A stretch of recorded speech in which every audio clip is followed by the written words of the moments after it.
So, whenever you're ready, Red, I I'm already ready. started. Were I you thought you were gonna start soon. Kenobi, or I thought Kenobi was good. I don't have a problem with Kenobi. I don't know. I'll mute my mic. Wow. I'm able to derive a lot more joy from things than you are, Rebby, and I consider that a gift. I am a very big critic when it comes to media. Yeah, I know More it's so than most horrible. people. Yeah, I wish you could just enjoy life. I mean, I'm sad. I would enjoy life if I didn't watch everything I loved as a child get completely Well, that's the destroyed. problem. You got to separate your childhood from your real life, because that shit was an illusion. Man, should I start over? Yeah. No, it's fine. This campaign is about heavy truths. It's about heavy truths. I was answering the factspiration. Yeah. All right. So let's see. Today's factspiration is: would your character like Kenobi on Disney Plus? Yes or no, and why? All right. So that's today's factspiration question. All right. So, while you ruminate on that, does anybody want to do a recap for a point of DM inspiration? Quite a bit happened last week.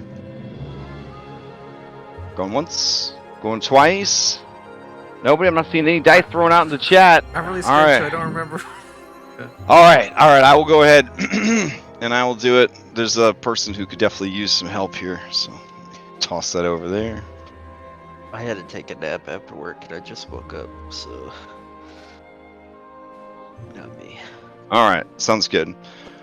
Okay, so last week on Odyssey of the Dragonlords post game, God's Work, you guys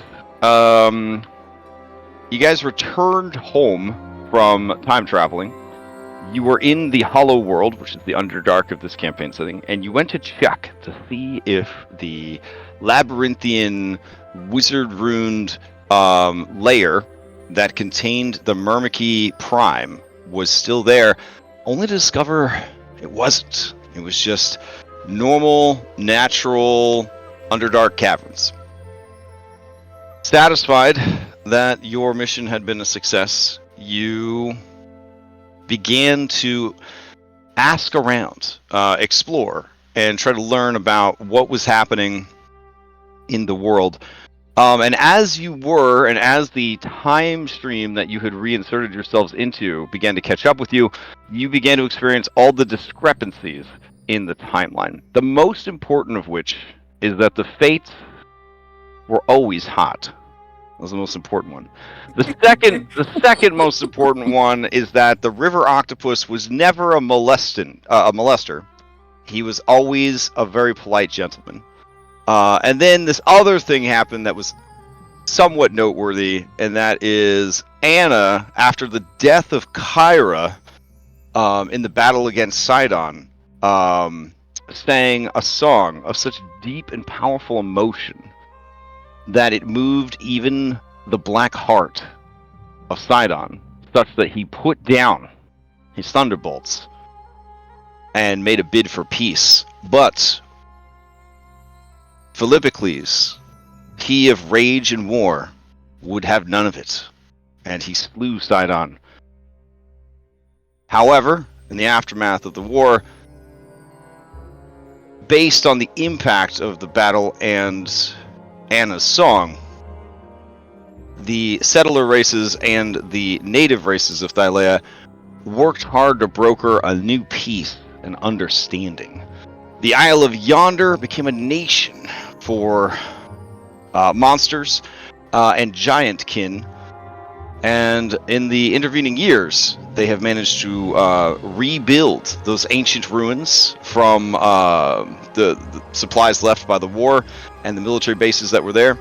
And settlements across the mainland began to develop and form, wherein people live together in harmony. All right. With all of that sort of organized and laid out, you realize that whatever happened, you who time traveled exist. So, Bullbug of a different timeline with a missing eye still has a missing eye. Cairo, who didn't die in the other timeline and is here now.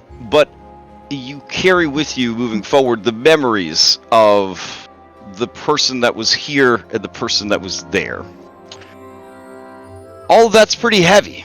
And so, you return to Astoria, and the sorceress, Katya, now true resurrected into her mortal, or at least her fleshy body, has made a bid for Philippocles' favor and the ear of the Queen of Astoria, trying to guide both of them down a path towards divinity that does not rely on mere trinkets, but follows the more traditional old ways of petitioners, sacrifice, and worship. However, this is a slow process, and we're not sure if it will be fast enough. While waiting for such results, the Heroes of Prophecy felt that there were things they needed to do. Anastasia carries in her heart a great burden and a great destiny, told to her by the goddess Mitros, and knows that that day is coming soon, but is finding every possible excuse not to do it. I mean, is looking to settle other issues around the world, while every siren in the entire world gathers in the most dangerous location of the ocean to wait for her, which is a solid plan. So, one of the things on your to-do list that you hadn't done yet was to check in on the heart of Thylea. And it's good that you did, for when you arrived, you saw that there was no sign of the Golden Ram, there was no sign of the Goddess of Life, Selene, and all of the animals were either dying from poison and disease, or brought back to life, reanimated as zombies and skeletons. As you move towards the center of the island, the massive mana heart tree that represents the living heart of Thylea, the center of the world, as it were, you found it to be corrupted, choked by thorny, poisonous vines. When you approached the glade, a voice spoke from all around, from the bones and flesh of the dead, from the leaves and twigs of the trees, and from the rippling water of the heart tree's pond. You heard a voice ask why you had come, and why you would endanger Thylea in such a manner. They had been placed here to protect her, and you were ruining everything. And so you said, "You're crazy," and then you started to chop down all the vines in an effort to save Thylea's heart tree from their choking grasp. The natural world around you began to rise up and form into creepy, giant effigies of bone and wood and earth, and a battle broke out. During that time, Cyrus, who wields the hand of Kentimane, or the staff of Kentimane, the hammer of Kentimane, drove the weapon into the ground, wherein it was absorbed by the earth and vanished. The battle continued, and soon the hammer manifested again as a mighty hand of Kentimane, and began to battle alongside the heroes in defense of the heart tree. And I'm pretty sure that's where we left off. All right. So does anybody want to answer the question, would your character like Disney Plus's fantastic Star Wars story, Kenobi, which is just, it's an A+ product. Every single actor was deserving of 4 or 5 awards, in my opinion. It was so good. So would anybody like to answer that one? Go ahead and roll a d20 if you're interested. This will be a d12 Bardic that'll last you the whole session. Nobody's brave enough to commit to this one. Dang. No, Just can't I'll separate. I'll Just commit. can't separate. Wow. Whoa! Hypatia rolled twice. That's how strong Hypatia feels about it. No, it didn't roll right away. Okay, I gotcha. All right, anyone else? We got a stiff competition here. A nat 1 versus a 3. Going once, going twice. All right, Hypatia. if Hypatia had access to Disney Plus and she watched Kenobi, would she have liked it? Well, she has mixed feelings about it. Okay. Now because- she is Hypatia, right? Yes. Okay, just Yes. checking. Okay. Yes. Hypatia has mixed feelings about it. I know that you guys are a Star Wars family IRL, so I don't want to make this a religious or political thing. So just all right. So Hypatia thinks that Obi-Wan Kenobi is a super hot badass wizard and is all about super hot badass wizards. Sure. So in that case, it's awesome. Okay. But Hard to mess that up. Some would say. I know. Yeah. But it was super illogical that he did not kill Anakin Skywalker in the end. She also realizes that couldn't happen because then, the movies wouldn't happen, and that would be a problem. But as an avid time traveler, I'm sure you understood the risks that inherent in that plot line. Yeah. Yes. How does Hypatia feel about the 6-year-old girl ducking and dodging grown men like it's breakfast? It's called feminism. But also, this isn't your question, Philippocles. So I'm just asking please, Hypatia. I'm sorry. We're playing Dungeons and Dragons right here. So, Hypatia, that's a fantastic answer. All right. Okay. So, Hypatia, you may ask the same question of any NPC you've met previously. I want to know what Kyra thinks about it. Oof. Okay. So Kyra thinks it was just another blatant cash grab by Disney to steal away from people's nostalgia and just shit all over their childhoods for corpo gain. That's how she feels about it. But she thought it was kind of neat that they were basically mining a worm. She thought that part was pretty neat. So. But she also feels like it's just, sometimes you just gotta accept that a story is just there just for throwaway fun, and that you can't win them all. No. So yeah, but now there's other ones that she liked a lot more, but we don't have time for all that. So let's hop in to the middle of this combat. All right, here we go. Alright, so I don't actually need to pop out because in this one we use carousel, that's right. There we go. Oh, okay, let me change the music. And let me give Hypatia, who is a big snake lady right now. That's a big snake lady. Oh my goodness. Alright, let me see. If you want, give it to regular Hypatia. She's still out there. Oh, she is? Oh, man. Yeah. All right. Let me track her down. She's under Hand of Kentimane. Got it. All right. Let's see. Lovely. Ancient Okay. Lesson was just listening to as you gave your answer. Don't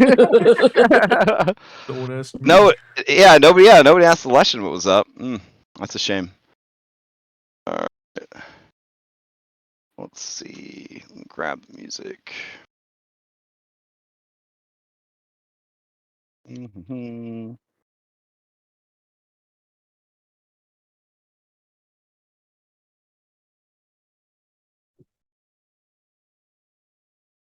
Okay.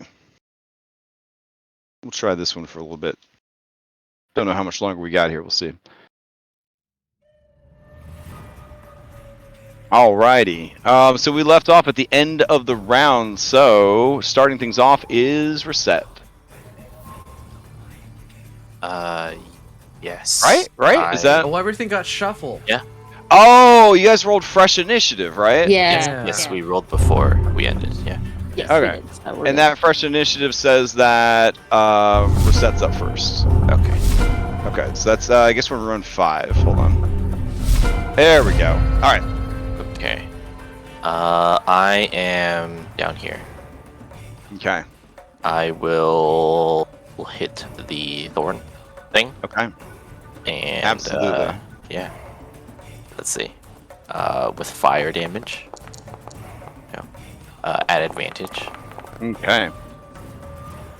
Let's see. 26 is going to hit. 31 is going to hit. Okay, and then I will use my flurry of blows and hit it again. All right. 2 times. Okay. Does the 20 hit? 20 hits. The armor class of these vines is only a 20. Okay. Then they all hit.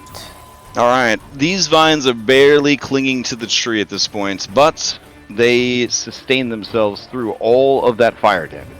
Oh, I also... Hold on, let me just check. I have this... I forget what it's called. This exploit. So I'm going to use this exploit here just to add a bit more. The slide lunge. So when I have advantage to an attack, I can just add 2d10 once per short rest. All right. So, yeah.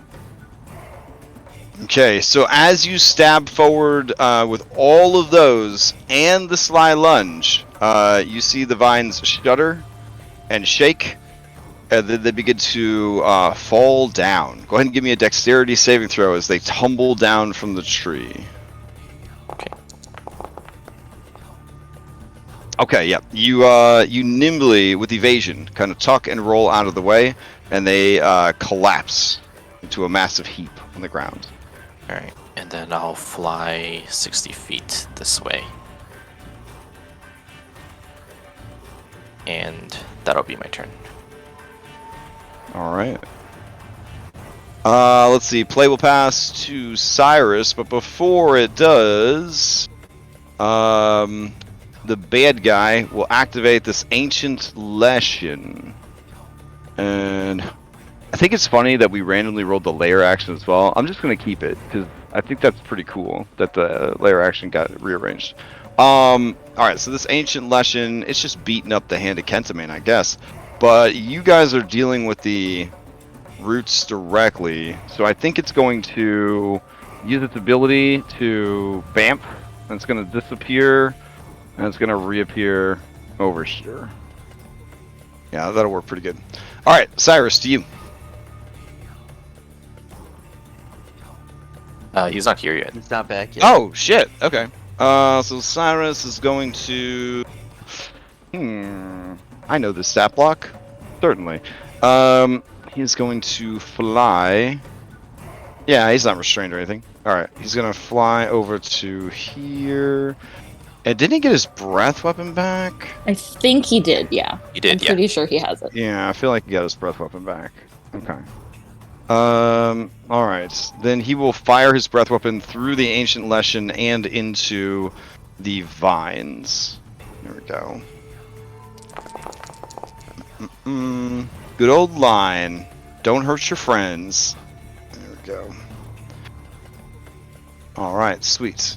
So, that means that the vines and the Lesson have to make saves. So, here we go. Dex save.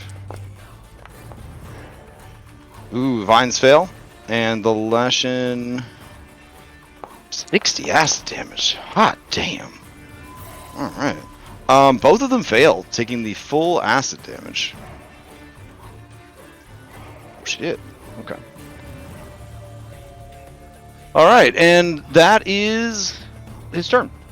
Alright. Play will pass to the hand of Kentimane. Before it does, this Lesson, which is up on y'all, is going to... let's see. Everyone's on the ground still? No, Anna's 105 feet up in the air. Okay. So it's just Hypatia and Phil mounted on Hieros. Okay, so we're going to do... Yeah, it'll do an explosion of growth again. That's a good one. So Phil and Hypatia, go ahead and give me dexterity saving throws against 18d6 piercing damage as the ground erupts in dangerous thorns. I'm going to use DM Inspiration on mine. Alright, sounds good. Oh, is it 18d6 or is it... Let me see, hold on. It was a lot of D6. Yeah, it is 18d6, yep. I had 16d8 typed in for something. Okay. Oh, okay. So 60 points of piercing damage as the whole area erupts with thorny vines and roots. Alright. I'm gonna... A 17 is not enough to save, right? It is not enough. Okay, so I'm gonna go ahead and use my Factspiration on it. Ooh, okay. Because otherwise I'm gonna forget. Fair enough. Oh, are you kidding me? Hey, the DC was an 18, so you made it. Okay. Alright. Jesus, Alright. okay. Alright, so that happens. Play passes to the Hand of Kentimane. Hand of Kentimane is going to spend half its movement to stand up. It's going to look around. Oh, yeah, I went for you. You flew over and you used your breath weapon. But you can roll a d6 to see if you get your breath weapon back. You did 60 damage with it, too. Which is really fucking high. Yeah. Alright, the Hand of Kentimane. It's going to look at everybody over here. And... I mean, it's got a pretty good speed. It could definitely make it out. You know what? Sure. It doesn't really care if it smashes everybody else. It wants, it's here to party. Alright, come over here.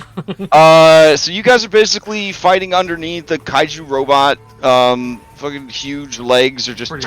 That's pretty cool. Yeah, like crashing down all around you. And it is going to also regenerate at the top of its turn, like it's prone to do. Alright, and then it is going to go in here with its multi-attack, and it can do a crush or a grab or both. Alright, it's going to try and grab the Leshen with a crush attack.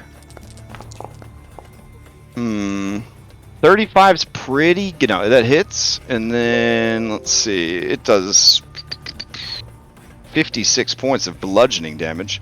The Leshen is resistant to bludgeoning damage. Okay, that's good to know.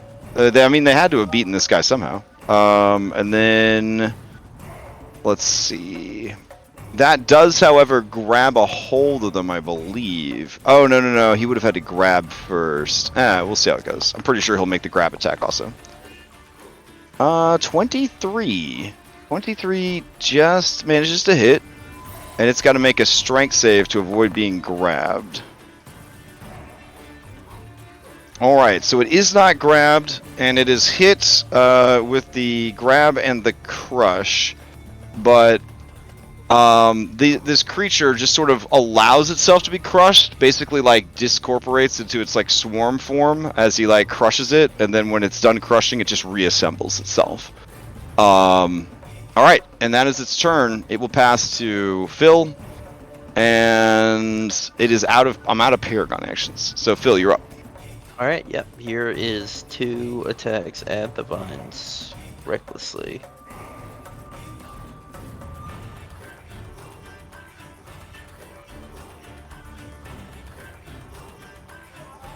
They are hidden from play. Oh, sorry.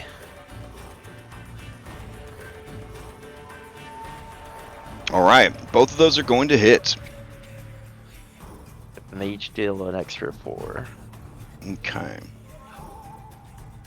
And the fire damage is doubled. Okay. These vines are pretty beat up. Maybe you're like halfway there to chopping these bad boys down. Alright, and I will reposition. Yeah, I know Hypatia. I'll bonus action grab Hypatia, and I'll kind of just drag her out of this whole mess. Okay. To here. Sounds good. Alright. Anything else from Phil? Nope, that's all. Alright. Play will pass to Basilides. You hear the bloop bloop bloop bloops of its Paragon actions filling up, and then man, what are you gonna do, little buddy? Things are looking bad here. You have an important job to do.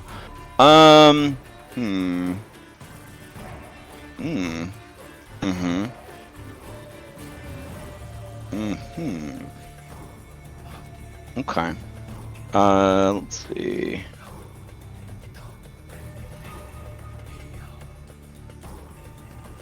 Alright. That works. The tree is going to shake violently. And it is going to sort of jet from the trunk of the tree a sort of gaseous, sort of magical spores that sort of travel out in a wave from the tree. This is the Decaying Breath of Renewal. It is going to affect everything, everything within 60 feet of the tree. So if you're within 60 feet of the tree goes, of course, hundreds of feet into the air. So if you're within 60 feet of the trunk of the tree, you will be impacted by this. You are going to give me, I think it's another Constitution save, honestly. Yeah, Constitution save. This is against necrotic damage and poison damage.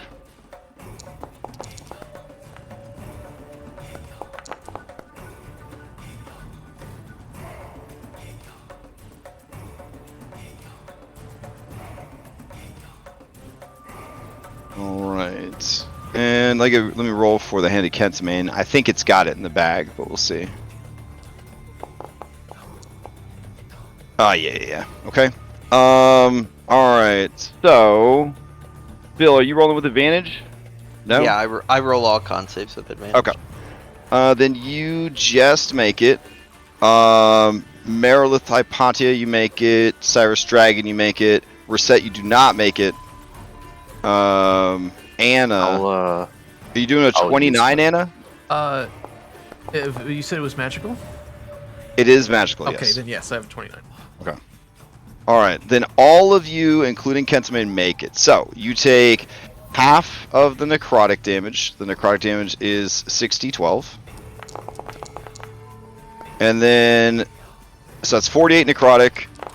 And then 35 poison. So you take half of that. The thorns and the leshen are healed by a like amount. And then anyone who took damage from this ability cannot regain any hit points until the beginning of Basilides' next turn. That could be bad. Yeah. All right.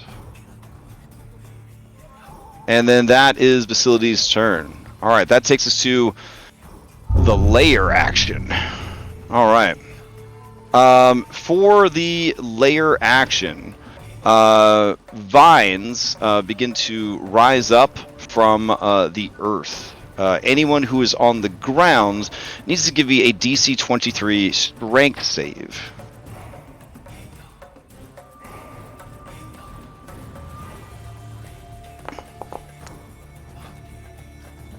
Oh. Right, let's see. Strength save. Hand of Kentimane. Okay. Alright. And then we just need one. That's it. Alright, because Anna's up in the air. Alright, if you failed the save, you are prone and restrained. If you made the save, you simply have half speed until the layer action's next activation, if you stay on the ground. Alright. Play will pass to Anastasia. Alright, yeah. Up there in the air, just watching all this go down, seeing all the dead animals and the tragedy that has happened here. She's just so angry. And from that, the burning fire in her heart just kind of start to expand and engulf her, and grow, and then Soul pops out for a second to kind of make sure everything's okay, and then yeah, she grows and grows and spreads two huge fiery wings, and from this flame a beak. She transforms into a phoenix. Oh shit. Okay. Hopefully this will just work if I drop it. All right. Nice. Okay. So you explode in a burst of light and flame and spread your fiery wings. All right. What next? I just call out for Basilides and fly down and just peck at these, kind of just wash her wings. I guess I'm in the middle of the big guy. I don't want to set him on fire if I don't have to. But I think he's only like only like 75 feet tall. So you're actually above him. I don't know what your radius of fire damage is. Okay. You have this form has an aura, or is it one of those like fly through creatures and cause damage? I'm trying to double check. Oh, it's 5 foot. It's 5 foot. All right. Okay. All right. You need the vines kind of go up all the tree, right? Or how far do they go up? Yeah, I mean they go up several hundred feet. Okay, yeah. So I'll just attack the ones on near the Okay. level with me. With beak and talons.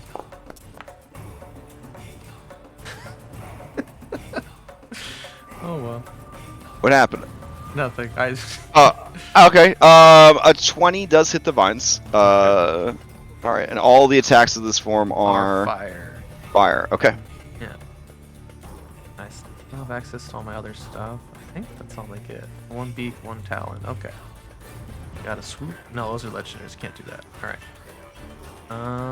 And yeah, I think that's. Oh, so something I didn't double check last week, which I think is actually a thing that happens, is when you do a level 9 shape change, don't you get the legendary action economy too? No, I don't think that you get the legendary resistances. Okay. Yeah. I But you think get to keep all your other features. To clarify, changed legendary it. resistances are not legendary actions and therefore are not excluded as part of the spell, according to an official tweet by Jeremy Crawford. Oh wow. The spell specifically states you cannot use legendary actions. Yeah. Okay. All right. That's all good. That would just make things. That's what I thought it confusing. was. Yeah, because I did it wrong in like Skills of War. And so I wanted to make crazy. I wanted to make I wanted to make sure I didn't get it wrong again. Oh, All right. good. Then as play passes to Hypatia, the Ancient Lesson is going to go. It is going to.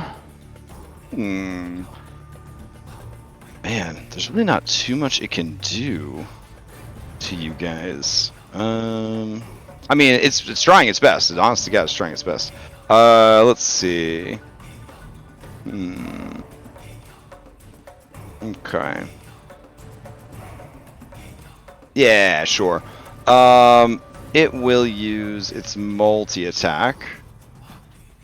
And it will use its multi-attack on the Hand of Kentimane and Cyrus. Alright, so Cyrus, here is a claw attack for you. And then a claw attack for the Hand of Kentimane. Alright, so Cyrus, it's a 27 for 22. You gotta do a con save against bleed, I believe. And then, Hand of Kentimane also needs to make the check. Alright, so Cyrus, you passed with a 20, and the Hand of Kentimane fails with an 18, and is going to take even more bleed, so it's going to be really messing with that regeneration. Alright, then that is it for this creature. I think it will, for its movement, it'll disappear and then reappear back on top of these people over here. Alright, so play passes to Hypatia. Hypatia, as your turn is coming up, you see the swarm of bones, sticks, leaves, and crows begin flying towards you and swarming all around you, forming into the Ancient Lesson, towering over you. Okay. Oh, real quick, Crash. I'm sorry. I got excited. I don't get to attack after because it takes an action to transform. Oh, okay, that's fine. I will heal them the one hit that you did. But next turn. Okay. All right, Hypatia, it's you. This lesson concerns me. I'm going to disintegrate it. Oh shit. Okay. Alright, this lesson is feeling pretty good about that huge heal it got from Basilides, so. Where's my spells? Here's my spells, okay. Oh, what the hell? In that case, let's cast it at 8th level. Let's okay. 8th level disintegrate it. All right, it is going to try a dexterity save, which Holy is shit. very bad save. Here we go. It fails, and even with magic resistance, it fails. It takes the full 110 damage, which immediately drops it to bloodied, as bits of it just completely turn to dust. You see all around it, rising up from the water, being pulled from the roots themselves of the tree, the leaves, the bones of the animals, it begins to reassemble itself so that it at least has a fighting form, but it is wildly uncoordinated from that attack. All right. That is it. Okay, that's pretty damn good. All right. Play will progress to the Ancient Lesson. Didn't the Ancient Lesson already go? Oh, I gave it a full turn before because for whatever reason I made it go before you. My bad. So it would only get a Paragon action this turn. All right, so I will just have it. Running out of stuff. Ooh. Okay.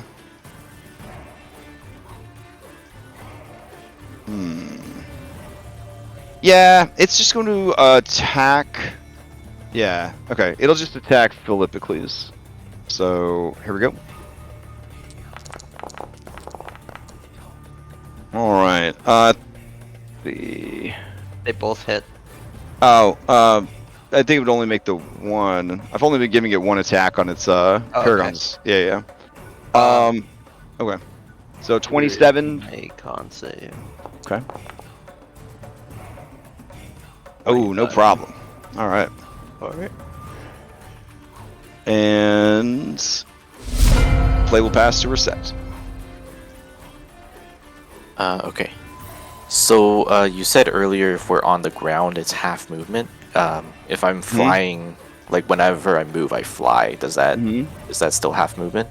You wouldn't be on the ground if you were flying. All right. Just needed to make sure. Mm-hmm. All right. And then I'll go here. I'll see what the heck is this? Okay. Actually, I'll go here, away from the big group, and just stab it from behind. Okay.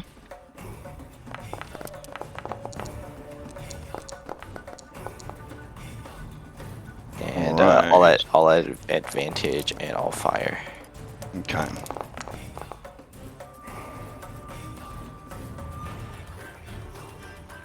All right. A ton of fire damage gets dumped onto these vines, and unfortunately, with the huge heal it took before, it is still above its bloodied value. Right. Yep, that's good. I'm just gonna keep. I'm gonna stay here. All right, sounds good. Let's see. All right, play will pass to Cyrus, but before it does, the creature will use its third Paragon of the cycle to. Let's see. You know what? Basilides will not activate the lesson. Instead, Basilides will once again cry out a sorrowful apology to Thylea's heart tree and will cannibalize some of the energy from the tree to try and bolster these roots. You see this whole root structure begins to wither and decay as the vines are strengthened. All right, Cyrus, to you. Alright, we're gonna start off with a bonus action and activate the Blood Mist. Oh, nice. Okay. It's on Cyrus's character sheet.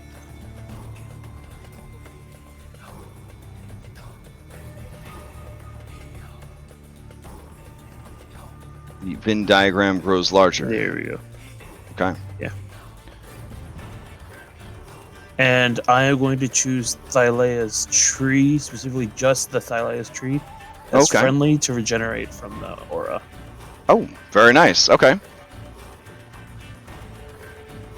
As thematically, just let it try to rejuvenate some of what the lichen is. Sensing what you're doing, this big boy turn around and give you a nod. And then we will zoom over. Flying. Yeah, 65, so it's here. And we'll start tearing into these intrusive vines and stuff. All right, go for it. And we will do 3 bite attacks.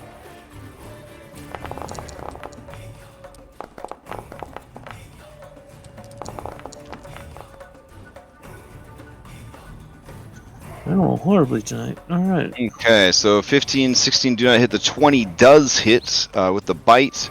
And it seems those to are take... all at advantage. Okay. Oh, they are? I have Oh, the total confidence. Oh, okay, sweet. Then the 20 also hits. There we go. And... Alright, it takes full damage from the acid, and your piercing bites tear into the thorns and vines. But it maintains. Anything else from Cyrus? Then I'll just kind of step away from it so that I'm hovering in the air away from the vines when I'm technically on the ground. Okay, great. So maybe just at a height of what, 10 feet? I'll put it at 20 just to be safe. Oh, okay. 20 sounds good. Alright, so go ahead and roll for your breath weapon to see if you get that next turn. I believe on the breath weapon there's like a little roll button. Like a little roll. There you go. Oh, very nice. Okay. Alright. Alright. Anything else from Cyrus? Otherwise, it passes to the Hand of Kentimane. That'll be it. Before going to the Hand of Kentimane, let's see. Yeah, sure. Alright. You guys see over here, where the Leshen was destroyed, that the bones, the twigs, the sticks are beginning to reform, as if it is trying to create another creature.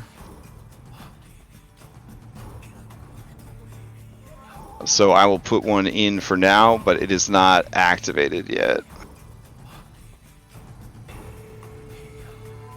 There you go.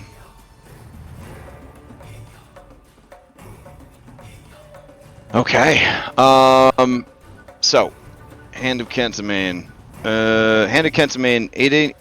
It's gonna just try to fight this Leshen, I guess. That's its goal. So it's just gonna stomp over here, on top of everybody again, and it is going to try and grab it. And the Leshen will make a strength save. Oh, he grabbed the hell out of that shit. And oh wow, okay.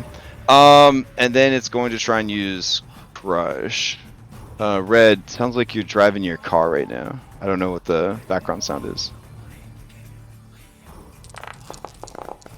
Alright, I believe this is an advantage because they are grappled and restrained. So a 22 is going to hit.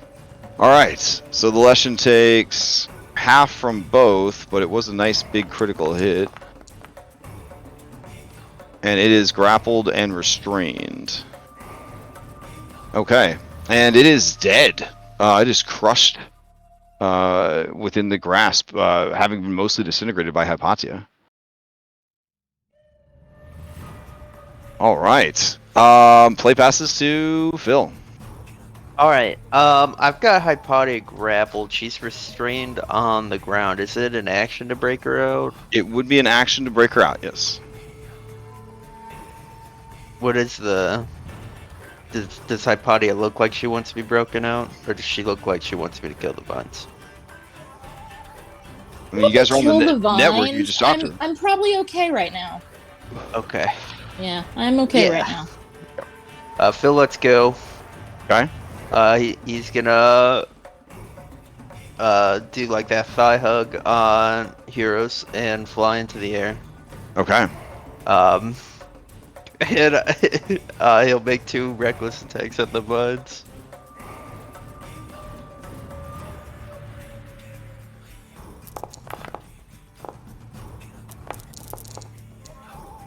All right, critical hit on the second one. It's big damage. Let's see what we got. These are both with +5 damage now. All right. It is well past bloodied at this point, but these vines are huge and have a tremendous amount of health. All right. Okay. Anything else from Phil? No, that's all. Okay. All right. Let's see. At this point, you would see a massive like wooden face kind of form in the side of the tree, like if the Deku tree was evil, kind of thing. And as it forms, let's see. All right, it is going to use its turn to finish, bringing this other Leshen back around. So you see this thing rise up, and it rolls itself into the initiative. Oh, what sad luck. Oh, my goodness. The lowest possible initiative it could have gotten. Alright, and that will be Basility's turn. Play will pass to the layer action. Alright. With everything that is going on here, it is going to... Damn. I gotta, let's see. Oh, let me check for that decaying breath real quick. Hold on. Needs a 5 or 6. Ooh, nice. Okay. So next time we got that at least queued up. All right. So as the layer action comes around, it is you feel the very popular druidic spell Earthbind begin to affect everyone on the map. So if you are a flying creature, if you are currently flying, yellow strips of magical energy that I guess look a lot like thorny vines begin to loop around you and pull you down towards the earth. These are strength saving throws if you are flying.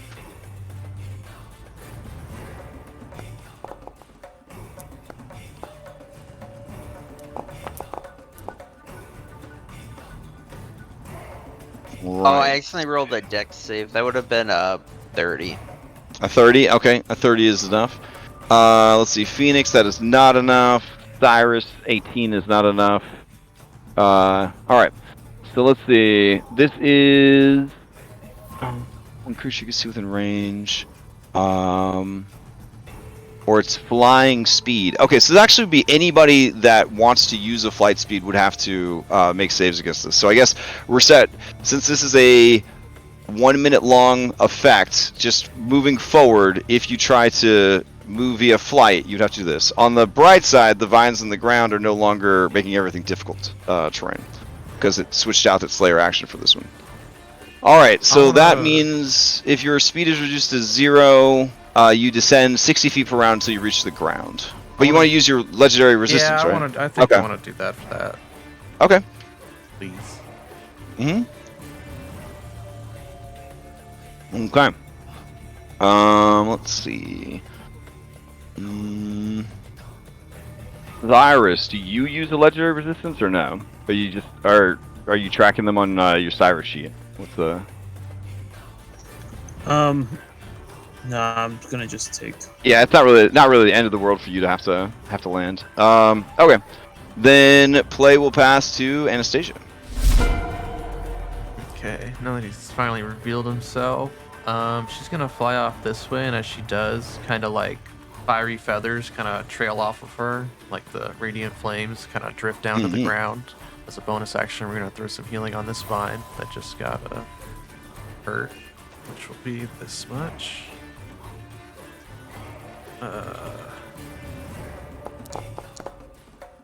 explosions, but it's a little bit. Fair enough. And then as we kind of turn around and start flying straight towards this guy's face, screeching. And then as we fly towards him, as an action... yeah, just like different various different sections of her wing are just gonna light up like 4 fiery stars, and just like the stars that are just constantly orbiting around her form, and it's gonna fire off all at the same time directly at his face. Oh shit! Okay. Blast.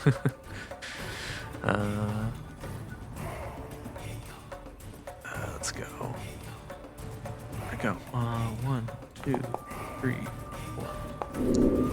Oh no. All right. Let's see. The first one is going to be a complication, yeah. And then the other 3 are going to hit. Okay. Yes. All right. So this creature, Basilides, takes normal damage from Radiant. Okay. And then yeah, just dive right into his face and trying to peck out his eyes. All right. For flavor. Would that would that set him on fire or no? I gonna have to touch attack him? Yeah, if you touch attack him. No, okay, I understand. Oh no, They have to hit you mean fire form, like moving through like a fire elemental. Yeah, if you move through somebody's space, let's see. The No, I Fiend think can it's when enter they a hit hostile me. creature space and stop there. The first time it enters a creature space, that creature takes damage. So yeah, he would take some fire damage from you moving into the space. Yeah. I would like to do that and set his face on fire. Okay. All right, he takes extra damage from the fire. And now it does. All right.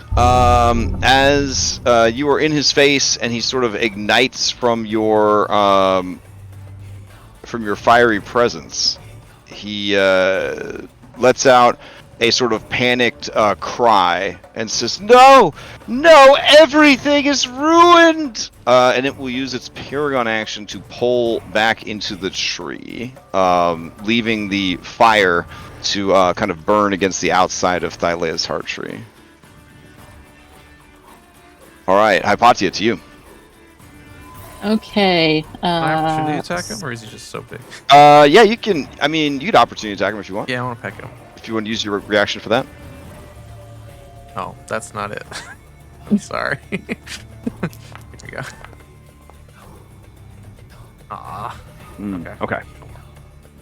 All right. I'm gonna first bonus action Misty Step out of restraints. Okay. I'm gonna go down here, and then I am going to start hacking it. Oh, with your 6 arms. Yeah. So Nice. here is 1, 2, 3, 4, 5, 6, and tail. Slap chop. Super easy clean. Beautiful. Completely equitable with a fighter of the same level. Completely equitable with a fighter of the same level. There's nothing wrong with this system at all. It's perfect. Okay. Let me see what. Let's parse this out. All right. We have critical hits. Beautiful. Longsword. I'm gonna say that flanking these things is a little weird because it's like they're like a building or a structure more like. But the next one, the 24 hits, the 25 hits, the 26 hits. The danger of so many attacks. We got a natty 1. Let's see what the complication is. The next damage roll against you treats any 1s or 2s and 3s. That could be spicy. Okay. And then the tail attack hits. I would say that since the thing it doesn't really need to go anywhere, and it's covered in thorns, it might not be the best thing to restrain. But you do give it a mighty squeeze with your tail. Yes. And this creature is, by high level standards, the mass of thorns is nearly dead. By high level standards. Whew. All right. Well done. Anything else from Merilith Hypatia? Nope, that is it. Okay, just want to see that cool beer. Okay. All right. Play will pass to Reset going into the next round, and as play passes to Reset, Basilides is going to spend a Paragon to activate this Leshen, and all it's going to do is start moving towards Cyrus. All right, so you're up, Reset. Just before I take my turn, I had a future mechanics question. It doesn't really matter now because I don't really need to fly. But would Earthbind count as a slow effect for like this for the reliable pace? I think it would. Let's see. Because it is technically reducing your speed to 0. Yeah. But it is not a slow effect. Slow does more than just reduce speed. So slow is kind of its own category of stuff. If you had something that said your speed could never be reduced by any effect, then it would apply to an Earthbind. Okay. Yep. All right. So what do you got? The vines are still here, so I'll just keep attacking them. Okay. Go for it. Oh. All right. Should I keep going? Let's find out. Nope. The second attack will do it. I need everybody who is near those vines. So Cyrus, Bill, Hypatia, and Reset to give me dexterity saves as these things come crashing down.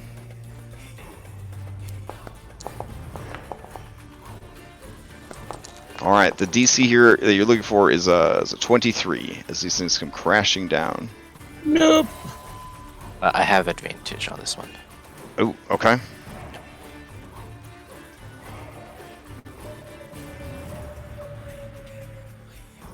Alrighty. Let's see. Here is. Oh, we got to roll for hand of Kentimane real quick. It is not known for its dexterity saves. See how it goes. All right. So here comes that sweet damage. I'm gonna use my Indomitable just because I'm afraid of this. Right. It's only some bludgeoning damage, and it's like you're saving for half, so it should be all right. Is this non-magical? I would say at this point the vines were already summoned with magic, but they themselves aren't magic. So yeah, this is non-magical bludgeoning. So 56 points of normal bludgeoning damage as these things come crashing down. All right. So dexterity save for half, or if you have evasion, for nothing. All right. Anything else from Reset? You still got more to go, right? Yes. Is okay, so with face... with the third vines done, the creature's face is going to kind of emerge from the tree. Let's see. His mini's so big I can't see his controls. Hold on. There we go. I was really hoping he was gonna be smaller because I was gonna like peck him out of there like a woodpecker, but he's really big, so I can't do that. And then, well, you know how Clayface do if he was like at like a clay pit or something like that. Yeah. It's like that. Sure. I get it. Sandman at the beach. You know what I'm saying? You know, that kind of shit. You think he's not only doing it for Thylea? We're gonna put him 60 feet up. There we go. As his head emerges from the tree. Don't forget his turn is over, so Reset, you would have got 5 HP. Ooh. His turn's coming on, so you get 5 HP every round. You're near me. All right. So I'll take Reset's that. way over there. Reset's pretty far away from me. Oh, yeah. Sorry. I was looking. I'll remove that 5. It's okay. I'm gonna run. So I don't actually need to fly. I'll just run up the side of the tree, I guess. Okay. This is dope. 55 feet. And just punch him twice. Some kind of anime music. All right, so you rush up the side of the tree. You punch him. 28 hits. 20 does not get through his defenses. All right, and then I guess is the Hand of Kentimane close enough to where I could just kind of, I guess, perch on its leg? Yeah, that'd be cool. So you kind of backflip off the tree and then land on the Hand of Kentimane. Okay, sounds good. All right. Play passes to Cyrus. As it does, Facility is going to use 3rd out of 4 Paragons. He's going to get this fresh lesson to... Yeah, it'll just move again, so it discorporates into a cloud of twigs and bones and crows, and then it's gonna poof over here, and that will be its turn. Cyrus, what do you got? We are going to aim our breath weapon up at the face. Oh, not the face. Okay. All right. Huzzah! Okay, he is going to try and make a dexterity save. See if he can turn his face away. Oh, he does not. He takes it all right in the face. Right in the face. Money shot right there. He takes all 43 points of acid damage. And he is bloodied.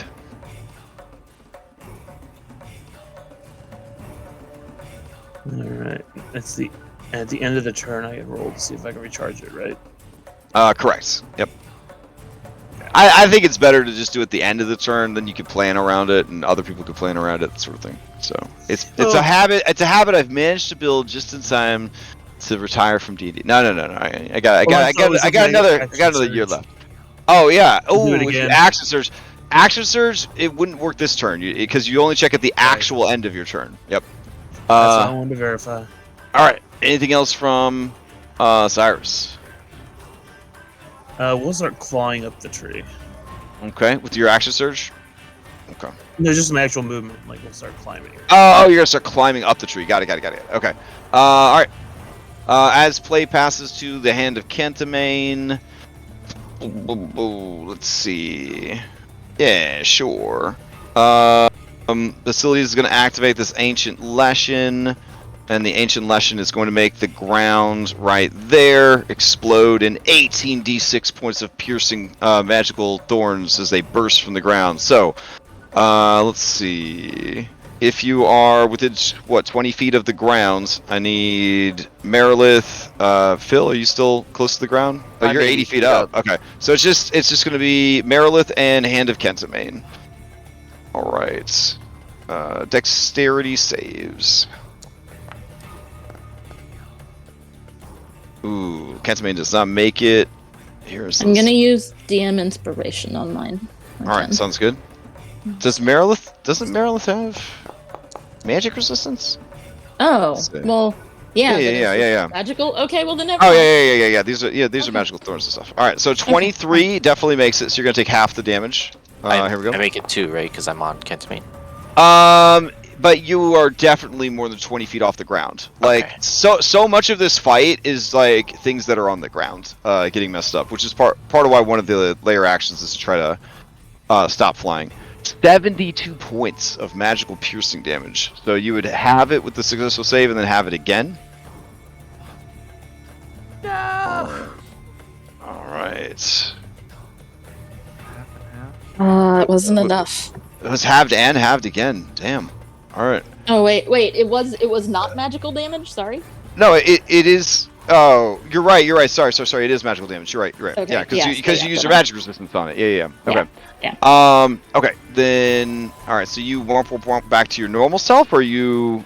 Yes. Okay. Got it. Where? All right.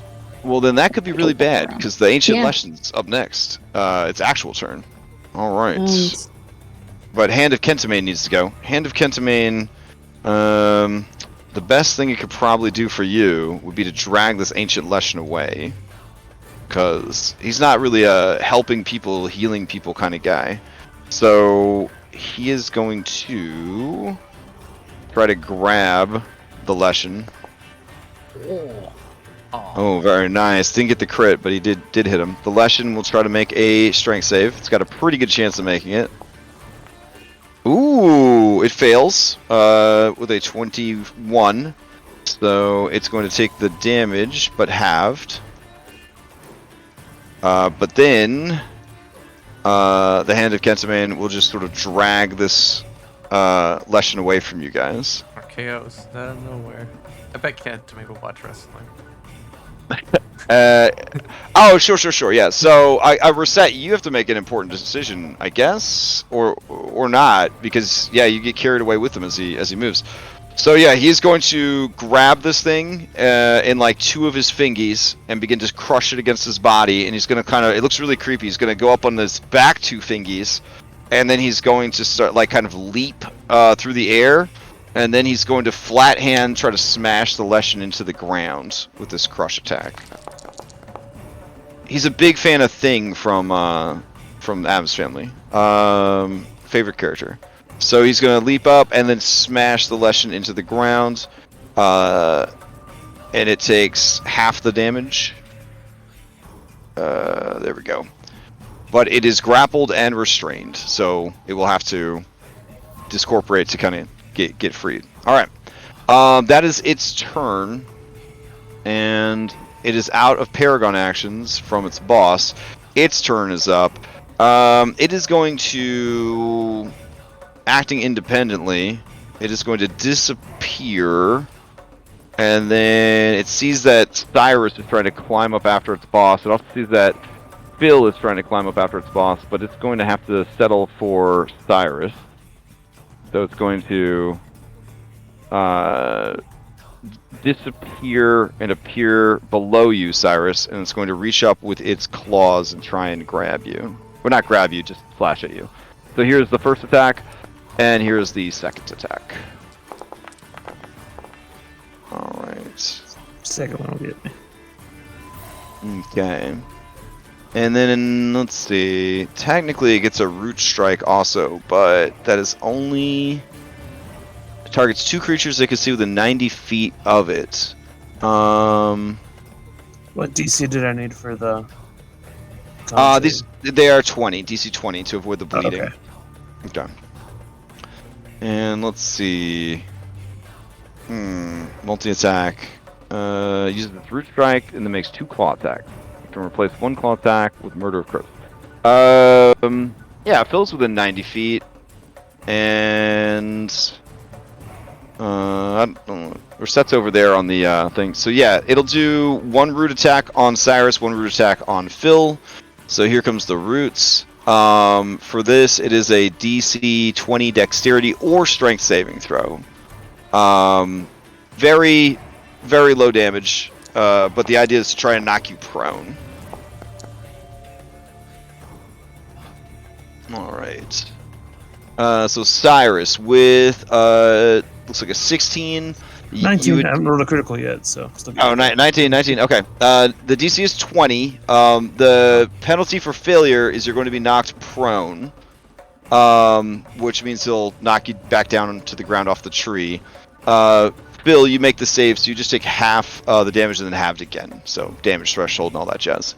Alright, play passes to Phil.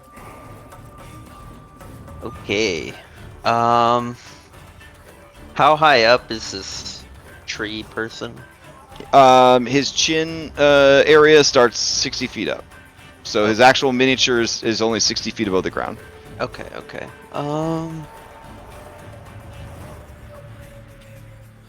Clavicle is exposed. Yes, Matt Mercer, heavy breathing intensifies. That's what I was just thinking. Yeah. He's like leaning out of the tree. Oh, I need to make a strength save to fly, right? Mm-hmm. Would that affect me if I have freedom of movement on? Well, Heroes If you have you're immune to difficult terrain, I think. I don't think. Well, Earthbind is specifically just a spell That's effect, I different, think. yeah. And it doesn't restrain or grapple. Okay. It just removes your flying speed. Oh, that's already. All right, so you're good. Here's your boon. Oh, awesome. I will use my reaction to make an attack, and I will tell... I think Cyrus might be too far, but I'll yell out to Phoenix Anna and say, "Strike it now!" Already did, unfortunately. No, you can use your reaction. No, they already used their reaction. Yeah, when he went Oh, back in the gotcha. tree the Yeah, first time, I tried to get him. Alright, Phil is confused why you're not striking it now. This is I have reckless. Heroes hit him. Okay. He's a mount. He does mount things. But speaking of heroes, we do got the thing. Oh, he's got like a big squeak. Yeah, we're gonna fly up.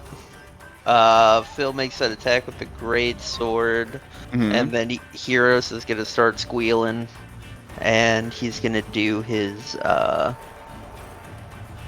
ultimate ability, Thunderous Oink. All enemies within 60 feet take thunder damage on and a con save reduces it. And if they fail, they are deafened. Oh no! All right. Let's see. I don't know. I gotta fix it. But so yeah, so that's 12d8. These are con saves, you said? Yep. And it's a DC 20 con save. Okay. Yeah, I guess. So I'm gonna throw another d8 in there. For good measure. Yeah, it looks like he's doing acid damage there. Yeah, he's got two separate. One of them is combined stink. Oh, got it. Okay. Let's see. I think that all of his abilities are on the B team bot, are like set up and rollable from the B team bot. I think. I don't know for sure. It's been a long time. Let's see. The Ancient Leshen makes its save, but Basilides does not. And this is thunder damage? Yep. Okay. Alright. Is that the correct amount of thunder damage? The 53? It's 13d8, so I added the extra d8, so 55. Okay, got it. Alright. Alright. And then the Leshen on the ground takes half. And it's deafened if it failed. Okay.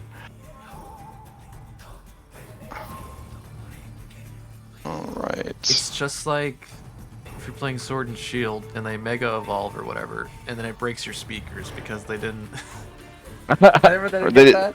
Yeah, they didn't balance that one particular Pokemon. Exactly. Yeah. Alright. Anything else from Phil? No, I believe using Kuros is all. Sure. We'll fly down 20 feet and grapple the Leshen with our bonus action. Okay. Alright. The Leshen has no athletics. It's got a great strength save, but I doubt it's going to... Yeah, you got it. Even with a 24. Okay. So then up here, as play passes the facilities, you hear the 4 bloops. And it is going to...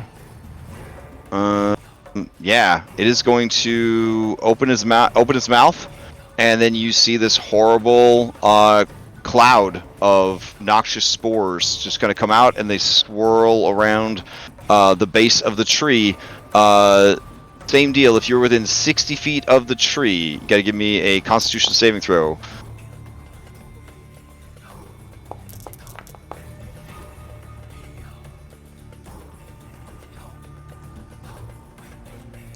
So I think that'd be everybody but Reset's. Got to do a Constitution saving throw. This is a lot of damage coming at you. It's going to be half necrotic, half poison, and you will not be able to be healed if you take any damage from this.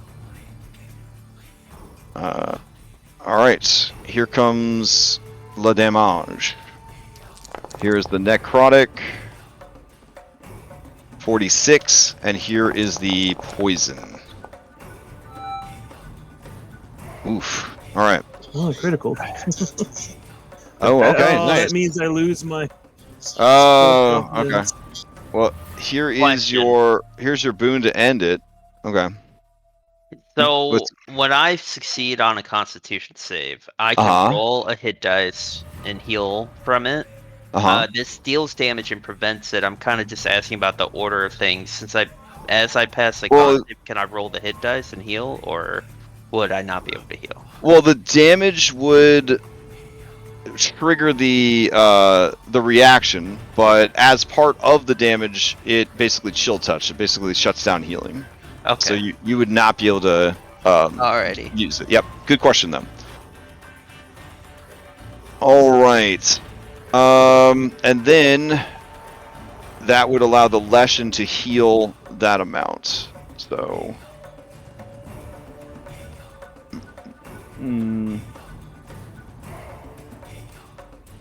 All right. So Leshen is looking peak right now. Poof. Okay. Play will pass to the layer action. All right. Anna and everyone else, you would hear Hypatia go down on the network essentially, even though some of you can't see her. Phil would have seen it. Reset, you would have seen it from your perch on the hand of Kentimane. All right. Layer action. All of the again, most of you are up in the air at this point. You kind of wised up. You've wised up to all his tricks. You're on the ground. Hypatia's on the ground. All right. And Hand of Kentimane's on the ground. Sure. All of the undead animals begin to stampede again, rushing and moving as one tremendous swarm as they trample about. Everyone needs to give me a dexterity saving throw. Well, the dragon form is gone. Took me 1 point into Cyrus form. Oh! I assume I automatically fail. You would automatically fail a dex save, yep. So hopefully this damage is not so much that it tramples you to death, but I don't think so. You got pretty decent HP, so... Alright, and Hand of Kentimane, this clumsy bastard. Let's see what he gets. And Cyrus, do you have one for me? A dexterity save? Yep, rolling in. Alright. Okay. On the bright side, this is non-magical if that matters to people, but here comes the bludgeoning damage. Wait, have 50 you crit yet, Cyrus? Yeah, he just got a crit. Okay. Yeah. Dang. Alright, so 54 points of bludgeoning damage as these zombie and skeletal animals just surge and flow around the tree, in and out of the water, over roots, bounding over rocks, and even the Hand of Kentimane feels the hits as they kind of come past him. Alright. Good news, now I got the shield, so...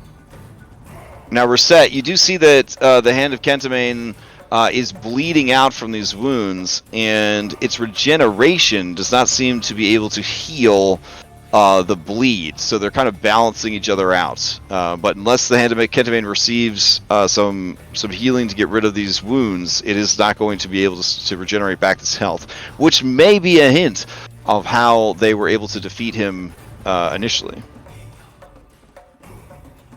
All right, Anastasia, to you. Yeah, it's just all the anger, all the rage, and then it's just like she's like burning really hot, and then all of it like shrinks down when she hears Hypatia go down.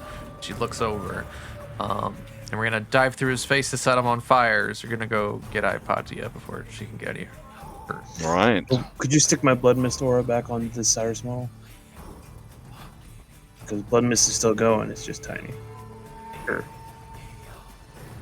So we'll swoop down and pick her up with our talons.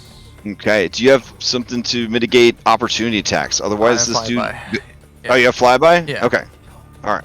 And that flyby prevents all opportunity attacks. Yeah. I believe so. Okay. Flying. Yeah. Phoenix doesn't break opportunity attacks when it flies out. All right. Beautiful. Yeah. So we just kind of dive in. We tuck the wings in. We can bring out the talons, we grab Hypatia, and then we're actually going to turn around, and as a bonus action, because I can't heal her right now, right? Because of the spores. Okay. So yeah. Yes, she needs to be kept away from harm until Basilides' turn comes back up. Yeah, we got that. All right. So as a bonus action, as I fly through them, I'll just. But you have a 5-foot aura around you that damages people.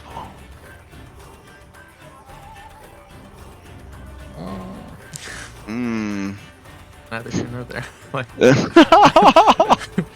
right. I don't have to. I could turn back into Anna if I needed to. Oof. So did you take a bunch of damage from the stampede, Hypatia? Are you close? Yeah. Okay. Well, I mean, I have one failed save. One failed save. Okay. Yes, All but right, that's fine. any creature that touches you would take damage, which would be another that's failed okay. death Yeah, save. I'll turn All back right. into Anna. That's fine. Oh damn. I'll do Okay. that right. But it just kind of, yeah. So as I get close to her, I'll kind of the form will shrink, and turn back into regular Anna, and I'm gonna look at facilities as a bonus action. I'm gonna fire off another star. Nice. Before I turn back. Oh, I can't. Okay, the big tree is a wall. Sorry, hold on. Okay. All right. So here's for him as a bonus action. Where is it? Where is it?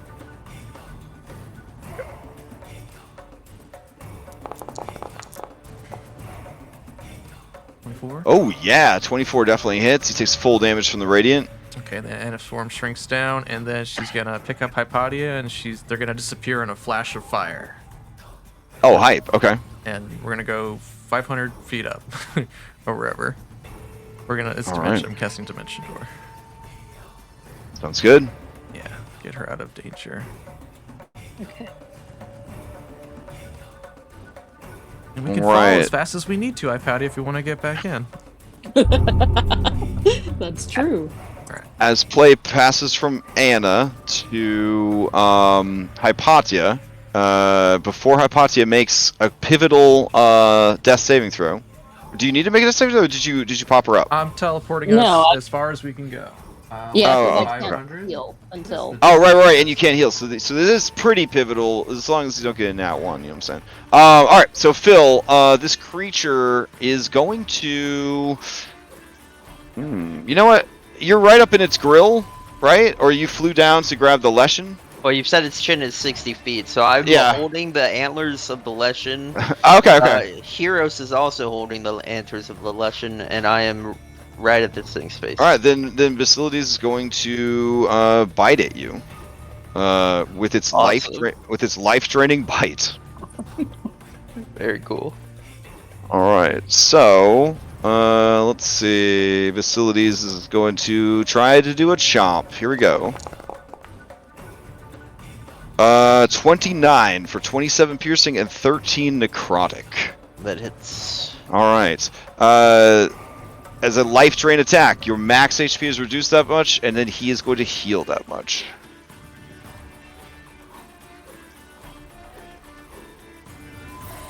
He's trying so hard to stay in this fight, but he's not able to heal himself with that cool breath weapon. Oh, I should have checked to see if he's going to get that breath weapon back. Hold on.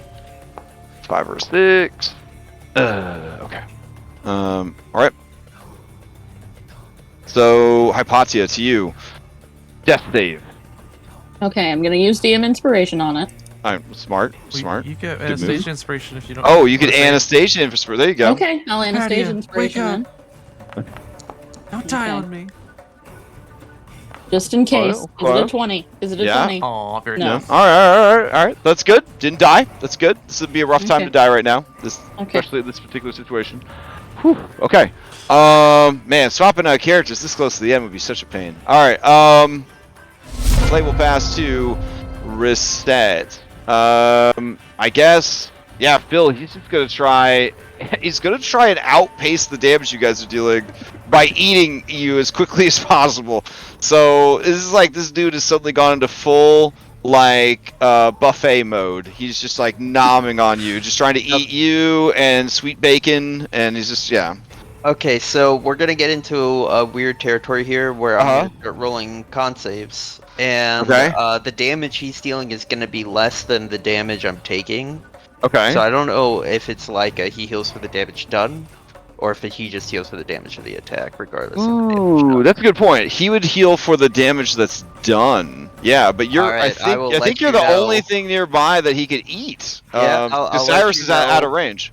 I'll let you know how much he heals off of each Okay, attack. I mean you're gonna tell me one, right? So yeah. Well, not yet. I Well, Phil, Well, if you die, then he can't as heal I off roll- you. As I roll con saves, I'm gonna be healing as long as I'm not affected by the things. It's gonna get complicated. We'll be all right. We'll make it. We'll make it. All right. Here we go.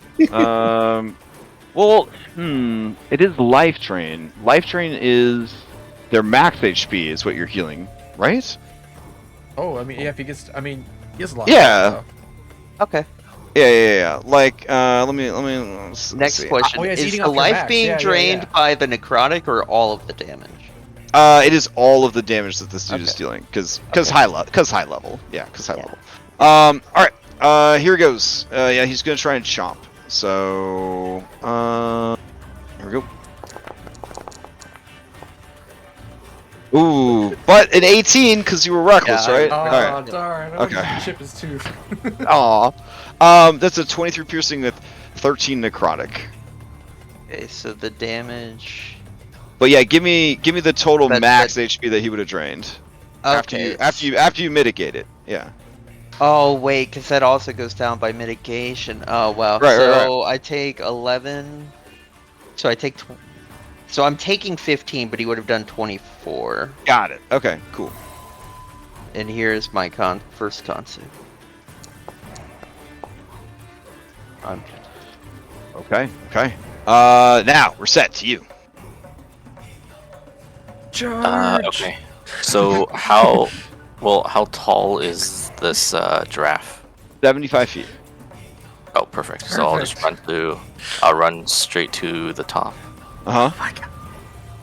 I'll uncork the maple syrup bottle. This thing was far enough from the mist, right? Yes. Yeah. Okay. And I'll just tell him to open up. Okay. And It opens up. Yeah, I'll put a few drops of maple syrup All right. in there. So it removes poisons, disease, and heals for 40 HP. All right. It's going to use some of that as dedicated healing to get rid of the bleed. Yep. All right. The creature shakes back and forth. It happily rocks up and down, and it flexes its finger joints in anticipation of more violence. All right. And then that probably used all my movement to get up here. But you feel something happening in your body as Kentimane grants you a boon. Do you accept the boon? Yeah, sure. Okay. 2 additional arms violently and painfully burst out of your side. Well, that sucks. All right. Yeah. Does that give me 2 additional attacks? That would give you 2 additional unarmed strikes. Oh my god. Okay. You know what? I'll deal with it. Okay. But This promise thing- you won't get art made. Promise you won't get art made. No. Okay. All right. We'll pretend no one sees it. Oh, okay. You're still Okay. invisible. We don't know yet. Yeah, I'm invisible. So All right. Still invisible. it's one of those things you just don't talk about, you know. I think that we would all assume your arms are just moving so fast it just looks Yeah, like you. There you go. There you go. Maybe you'll think I'm the I picked up a new subclass and I'm the the Astral arm. monk. Yeah. Man, that would be the perfect monk for a follower of Kentimane. Oh my god. Oh, I believe me. I looked at doing a strength build with that. Doing a strength monk with Astral build. Okay, I think I'm too far. I was gonna glide over He's probably gonna and get say in it's there. not flight flight speed, but I think I'm too far. Just hold out Yeah, your it's spear. it's He'll charge in 150. there. So yeah, I'll just tell him I'll just point Okay. at the face, It knows what to do. and then I'll ready. Oh, what? No, it was my action to use the maple syrup, so I'm done. All right. As play is about to pass to Cyrus, it's going to use its 3rd Paragon action and just try to keep eating this delicious divine pig. I guess it'll also try to eat heroes. Hey, no, that was mean. I'm sorry. It's going to try to eat both of you. Here it goes. She's a bad guy, I guess. I'm a little confused on who's the good guys and the bad guys are anymore. Chomping down for a 31, 19 piercing, which would be halved down to 9, and then It would be damage thresholded. So okay, he heals for 10. 10. Ah, disappointing. All right. Here's my con save. Okay. Oh, good. All right. Then play would pass to Cyrus. Okay. What do you got, Cyrus? All right. We are going to tap into a power we haven't done in a while. I'm going to say a quick prayer to Halcyon and ask her to help us purge this blight from her mother's tree. Mm-hmm. As we look up into the air and summon a fireball. Oh shit. Okay. All All right. Let's see. Believe it or not, Basilides does not have magic resistance and has a terrible dex save. So here we go. Oh shit! And I know I can upcast it. Wow. Okay. Oh, are you upcasting it or no? Yeah, I mean I have the faith points. Might as well use them. Okay. So pump the more dice out there. What was it? Agree 1 per faith point. Mm-hmm. All right. So we'll use 4 more. Why not? All right.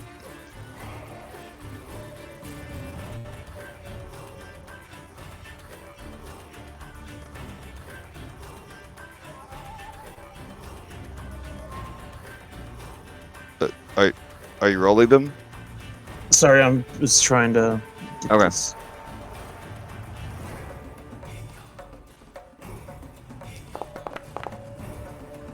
Okay, so it's a total of 47 damage, and he is vulnerable to fire, so he takes double that. So, yeah, all the damage that he healed is gone. I think if the Lechi's up 60 feet too, it'll hit him too. It is down on the ground, but it is a tall boy. So I think if you cast it at the right height, it would hit both of them. All right. All right. So let's see. That brings us to the Leshen. He's got to make a dex save. That one does have magic resistance, but he fails anyways. Damn. All right. It's gonna take double. Shit. Okay. All right. Anything else from Cyrus? We will action surge now. Oh, okay. And we will cantrip Eldritch Blast. Okay. Because for me, that's also fire. Sweet. Oh shit. Okay. All right. So that is going to hit Basilides as well. You get fucking what? 4 of the mana? 4 now. Your guys. All right. So keep pumping them out. Give me 3 more.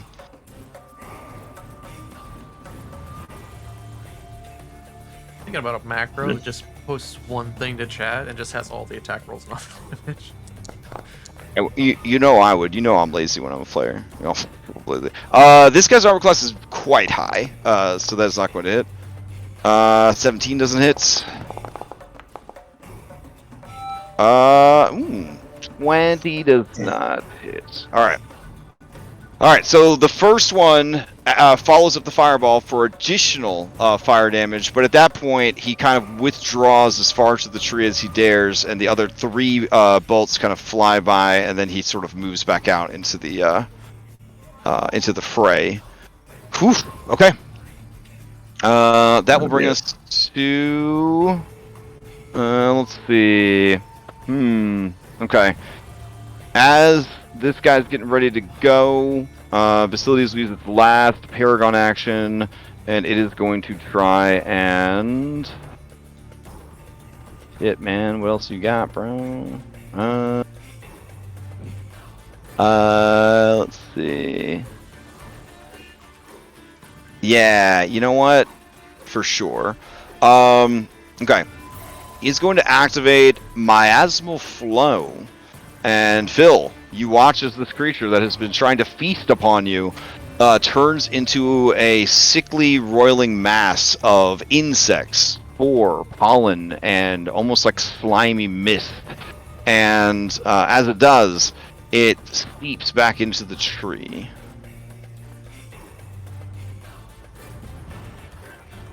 Alright. We're set. Kentimane is going to, or Kentimane's hand is going to rush forward, and he was like leaping into the air to become like a mighty fist and punch Basilides in the face, but stops and kind of clings to the side of the tree with his climb speed, and like almost like a spider is sort of like crawling around trying to figure out where Basilides went, and then frustration just begins to beat the shit out of the ancient Leshen. Alright, so it's going to try to grab. Ancient Leshen has to make the save. Oh, fucking fails. All right, let's see what happens. With And then rush. Reset riding a giant fist through the air. I mean, Rosette's still riding the giant fist through the air, and you're right up against the tree. But they have decided, I guess, to. I don't. We'll see. We'll see what happens. All right, the Leshen is well past bloodied as Kentimane just begins to smash it in his frustration. Okay. Oh shit. Okay, the ancient Leshen is destroyed. Play passes to Phil.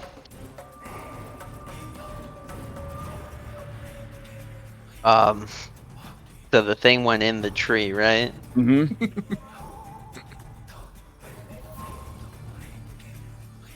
What do we do? And the tree's husband is right behind you. Now, not that should influence any decisions that you make, but you know, it should emphasize what decisions you make. I think, because I think we're all where you're at right now. All right. So we have a climb speed. So I guess first we'll just start climbing up and around the tree, looking for any like holes in it. You know, like any nooks. Oh, to enter my Deku Tree dungeon that I made for you. Okay, gotcha. Alright, so yeah, as you begin climbing up, you do see that there are, in fact, small nooks where animals once made their lairs before being killed and reanimated as undead servants. But none of them seem to go deep into the dungeon or any kind of cool tree dungeon or anything like that. Well, this thing wants to attack Thylea. So I'm stuck in the tree now. Can you please track me back 5 feet? Oh, sure. It's important I get away from the hand of Kentimane. So yeah, we're like climbing around.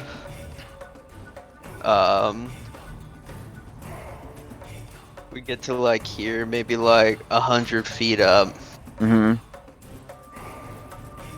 And I'm going to try to make an intimidation check. I'm gonna bonus action turn my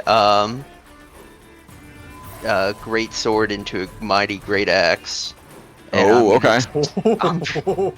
I'm gonna scream out, "If you want to protect Thylea, you need to protect her with her face." And I'm just gonna kind of rear back, like I'm ready to attack the tree, and just kind of see what happens. Well, I gotta ask, I know this is an intimidation, but would you actually attack Thylea's heart tree with Kentimane right there, or not, but would you? Because if you wouldn't, this would actually be a deception.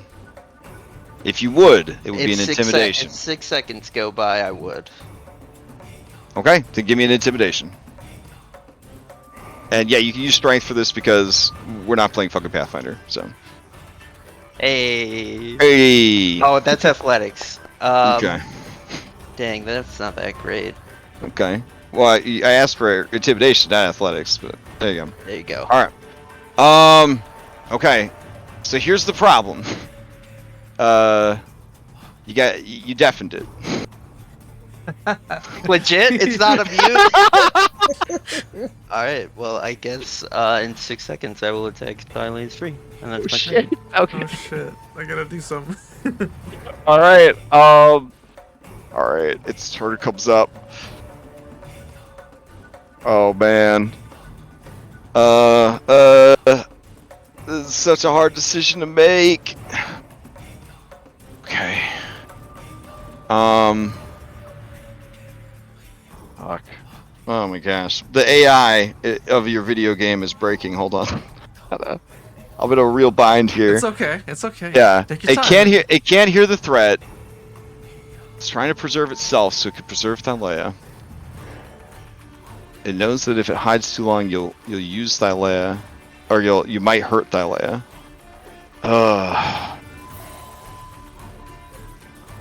And that the true protector of Thylea is right out there waiting for him. Oh man. Okay.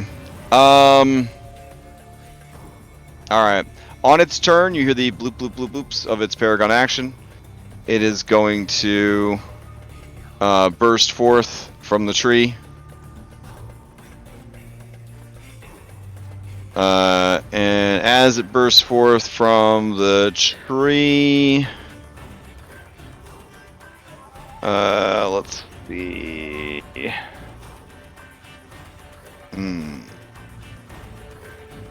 Okay. Phil. Alright, yeah. It is going to...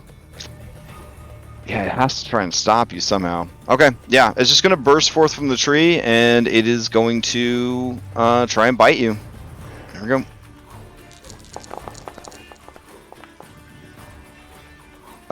Oof, okay, that is a nat 20 for 56 piercing and 27 necrotic.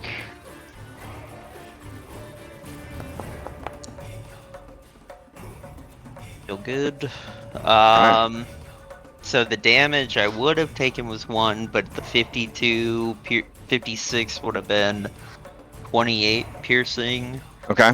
And then the full necrotic. Alright. And the thing hasn't happened, so I'm going to finally roll this. And that's with a +6. Okay. As his turn ends, he'll try to get his breath weapon back. I need to calculate my max health. 26. It does not. Alright. Let's see. Layer action. Whoa! Oh, man. Okay. Everybody is either in the air or far away. Everything is happening everywhere. All its vines are gone. Yeah. As its layer action, it will try to start forming another ancient lesson. So you see over here, some sticks and branches and twigs begin to form up as it's trying to assemble from the ambient undead animals and whatnot another lesson. Alright, so I'll just put this one out, but it is not ready to go yet. Alright, play passes to Anna. Oh no. Oh my gosh, oh my god. Hypatia, Right? wake up, what do you Hypatia? I'm a bonus action, we'll heal Hypatia. Okay. Have some of these. I do 6. That's no explosions. Okay.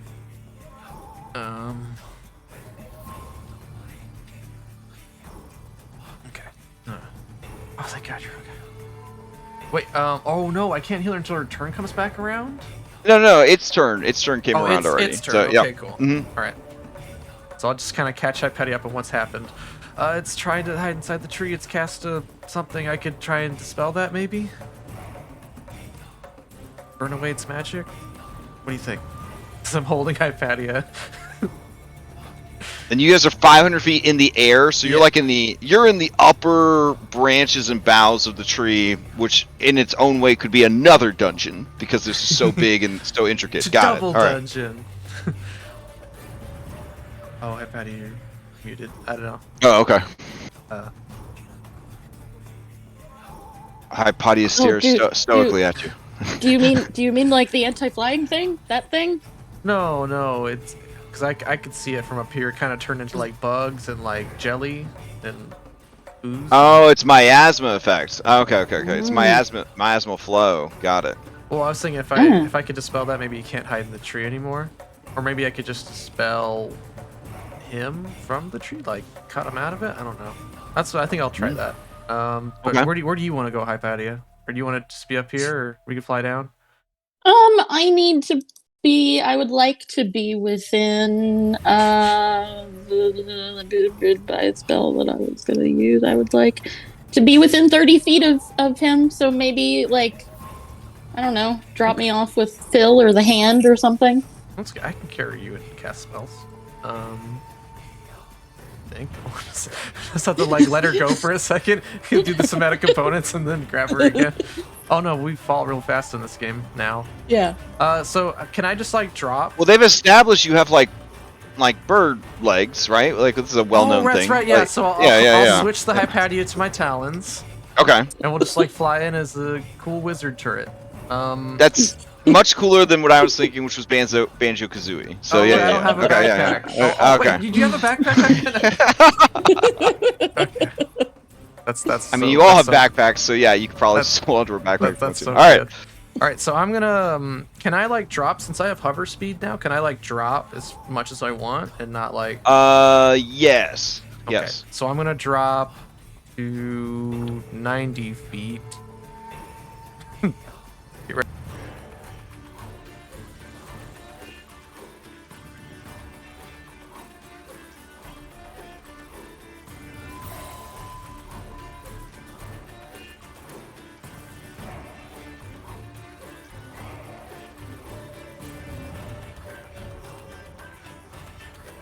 All right, as you come around the tree, as you kind of wing down from the upper boughs and branches, you see that Philippocles, mounted on the boar of legend, Euros, is doing battle against Basilides as the creature is sort of emerging once again from the tree, poison miasma kind of leaking from its many wounds. Okay, but it's not. It's not kind of like that form you described, where it turned into bugs. Still. Correct. Yeah, it is solid right now. Oh, okay. This may be worth a shot. I don't even know how this works. I want to try and dispel magic, and I want to try and target whatever magic is keeping him attached to the tree, whatever dryad magic that would be. Even if it's even possible, that's what I want to try with my action. Okay. Go ahead and give me a caster check. Okay, and then let me. And I'll use a DM inspiration on this one. Okay. And charisma check. 16. Meh.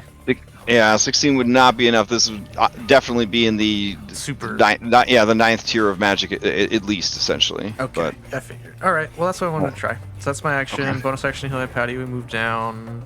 We're good. Okay. All right, Hypatia, to you. Okay, I'm gonna pull out my broom and climb on it so that I don't have to rely on Anna holding me up. Fair. And then I am going to cast Blight on Basilides, and I'm going to upcast it. Okay.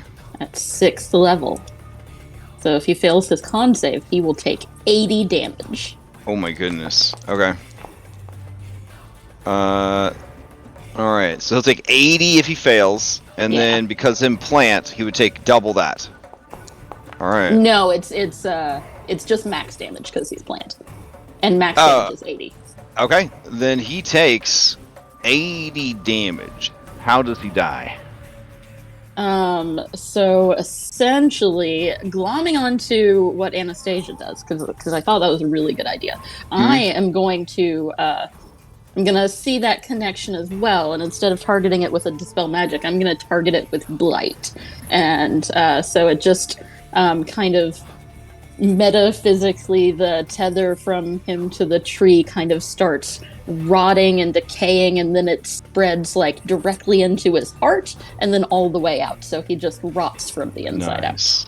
All right, and to build on that, like a zombie emerging from its grave, you watch as the massive form of Basilides pulls himself free of Thylea's heart tree, and like almost being birthed, he just clumsily tumbles down into the waters below and reaches out to touch the tree, pulls his hand away, and crawls as far away from the tree as he can as he just slowly rots and decays into dust. And as he is falling apart, he says, "I'm sorry, Mother. I'm so sorry. I couldn't protect you."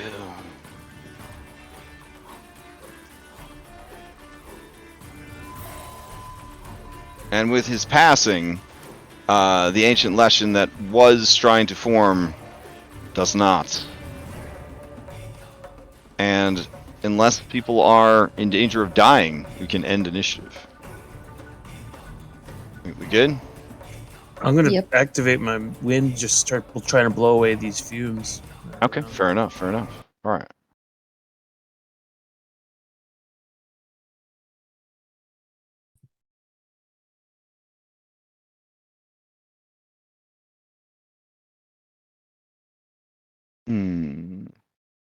Okay, let me put on some music real quick. Still looks at Thylea.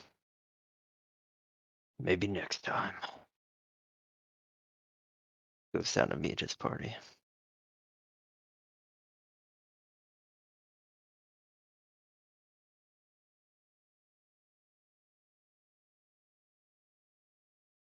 All right. With the destruction of this creature, Basilides, the hand of Kentimane does a quick perimeter around the heart tree, climbing and clambering around like some grotesque stone spider.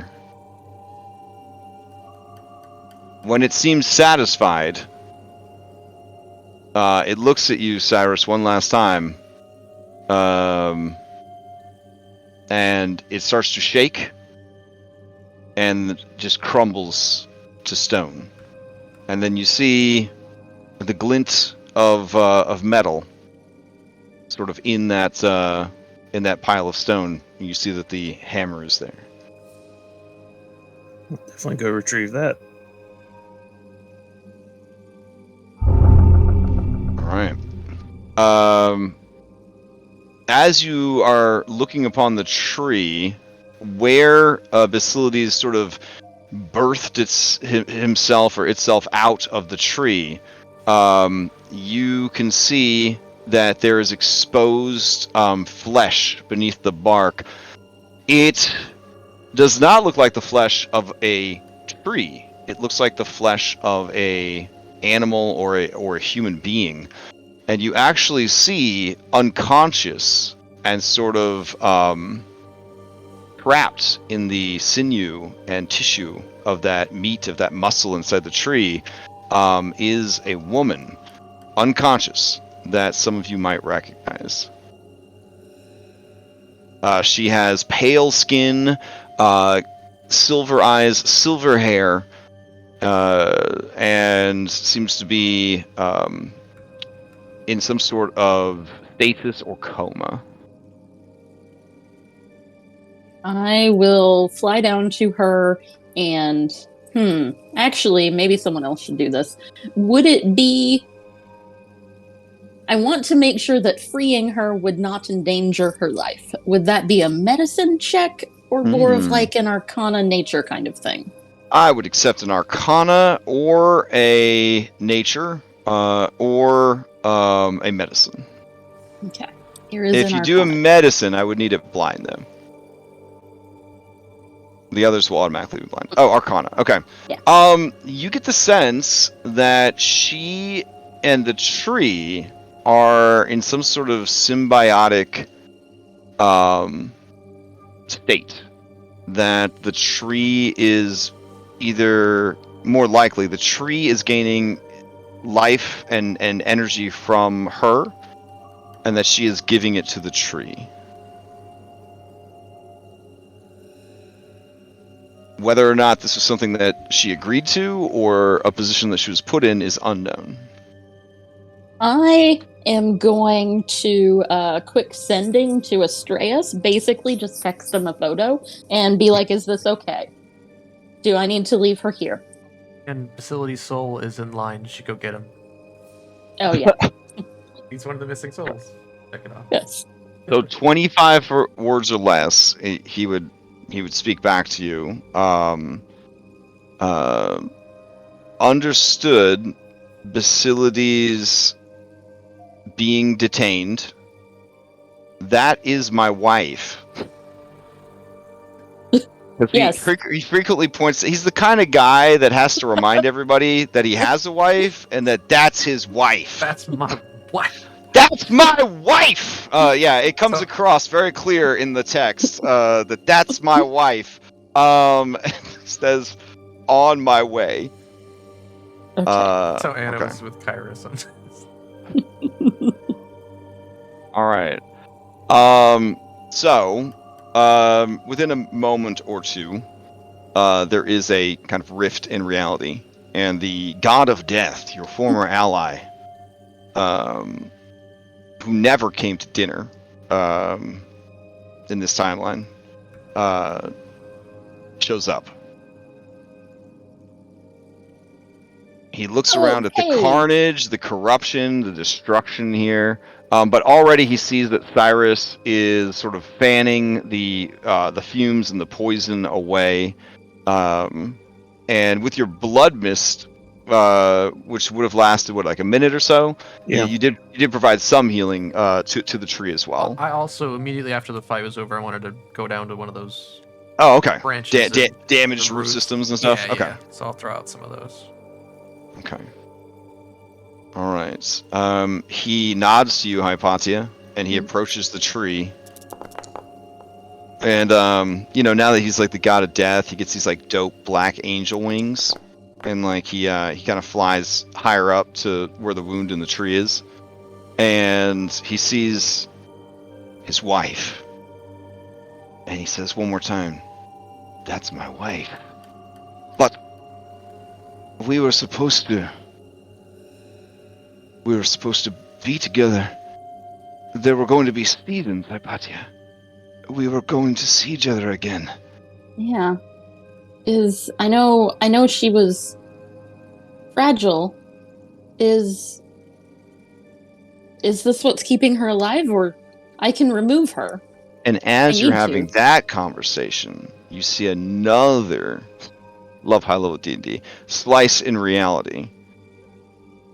And you see stepping through the portal that is created, or the gate that is created, is Tisiphone, one of the Furies. And she looks at what is happening here, and Astraeus, you can see all of the hairs on his like neck and his arms kind of prick up, and he narrows his eyes, and he turns only slightly away from his wife, and he says, "This is my wife." And then Tisiphone says, "You know that life and death are not to mingle in such a manner. I understand that outsider has taught you his secrets, his ways of breaking the rules, but this is far outside of that. You leave now." And then she puffs out her chest and bristles her spines and sort of challenges anyone to interfere with her duties. Just give us a minute. We're just having a conversation, and... A conversation could have been had with magic. You have seen her, and that is more than you should have. Return home now. This place is not for you, and never will be. Thylea is life, and you are death. Astraeus, we'll make sure she's okay. Astraeus takes a heavy sigh. He reaches out to touch his wife, his hand trembling at the prospect. And then it drops, and he flies off. Tisiphone watches them go and says, "Well, anomalies, I see that you continue to make a mess, no matter what timeline you're in." I just wanted to know if she's supposed to be like this, and if she is, I will leave her here. But if it's something that weird dryad did, I will fix it. Well, you're exceedingly clever. I'm sure you'll figure it out. I look forward to stabbing you again someday, son of Pythor. And she slashes the air and starts to step through the portal.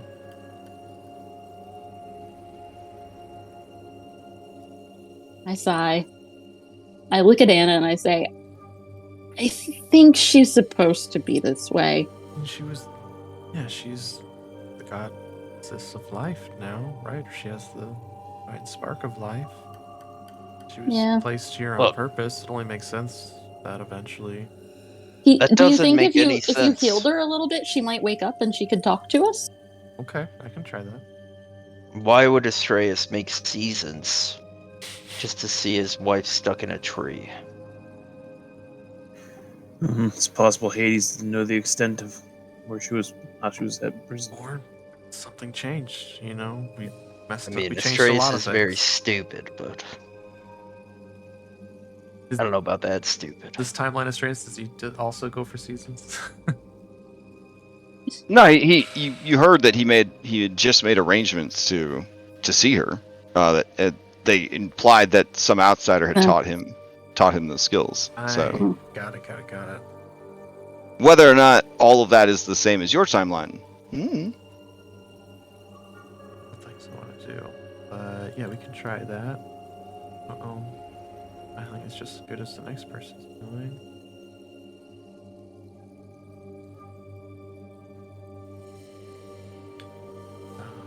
Sure. I'll just do the last of my healing light.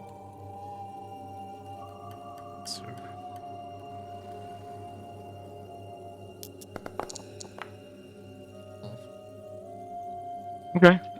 You apply some healing to the woman, to the goddess, and she seems to move and twitch ever so slightly, and you see the tissue and the muscle beneath the wood and the pulp and the bark of the tree almost sort of possessively kind of pull at her.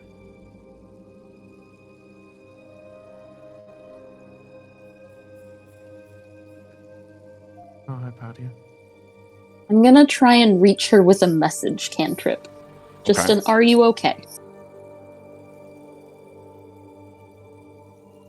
All right, so you just reach out to her and just say, "Are you okay?" Yeah. All right. You get a reply that says, "Help me, please." I'm gonna look at Anna. She seems distressed. She asked me to help, so I think I'm gonna. Right? I'll cut her out.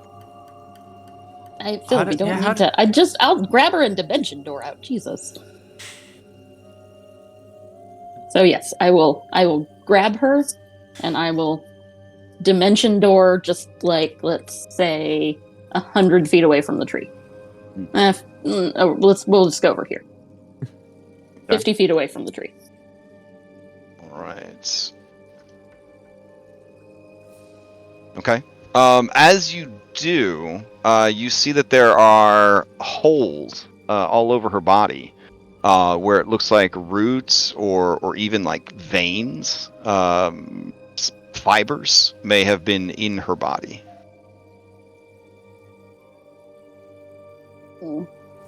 Anna, come check her out. I don't. Yeah.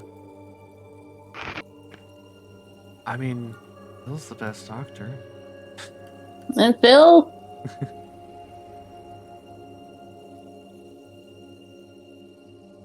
Phil puts his nurse hat on.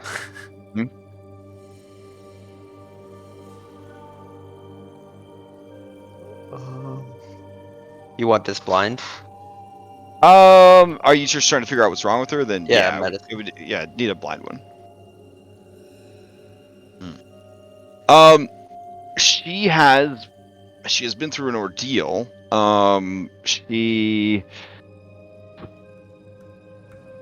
There's a lot going on here with your check. It is hard to sort of make sense of it all. Her body shows a lot of the same degradation. That you and Hypatia's has, and it is obvious that she too is sort of being consumed by the spark that she carries with her.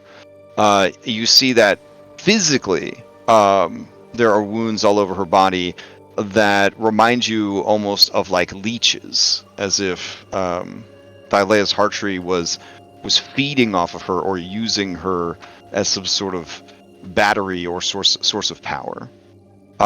She is only alive because she holds the divine spark of life. Do you remember if she needed to stay here?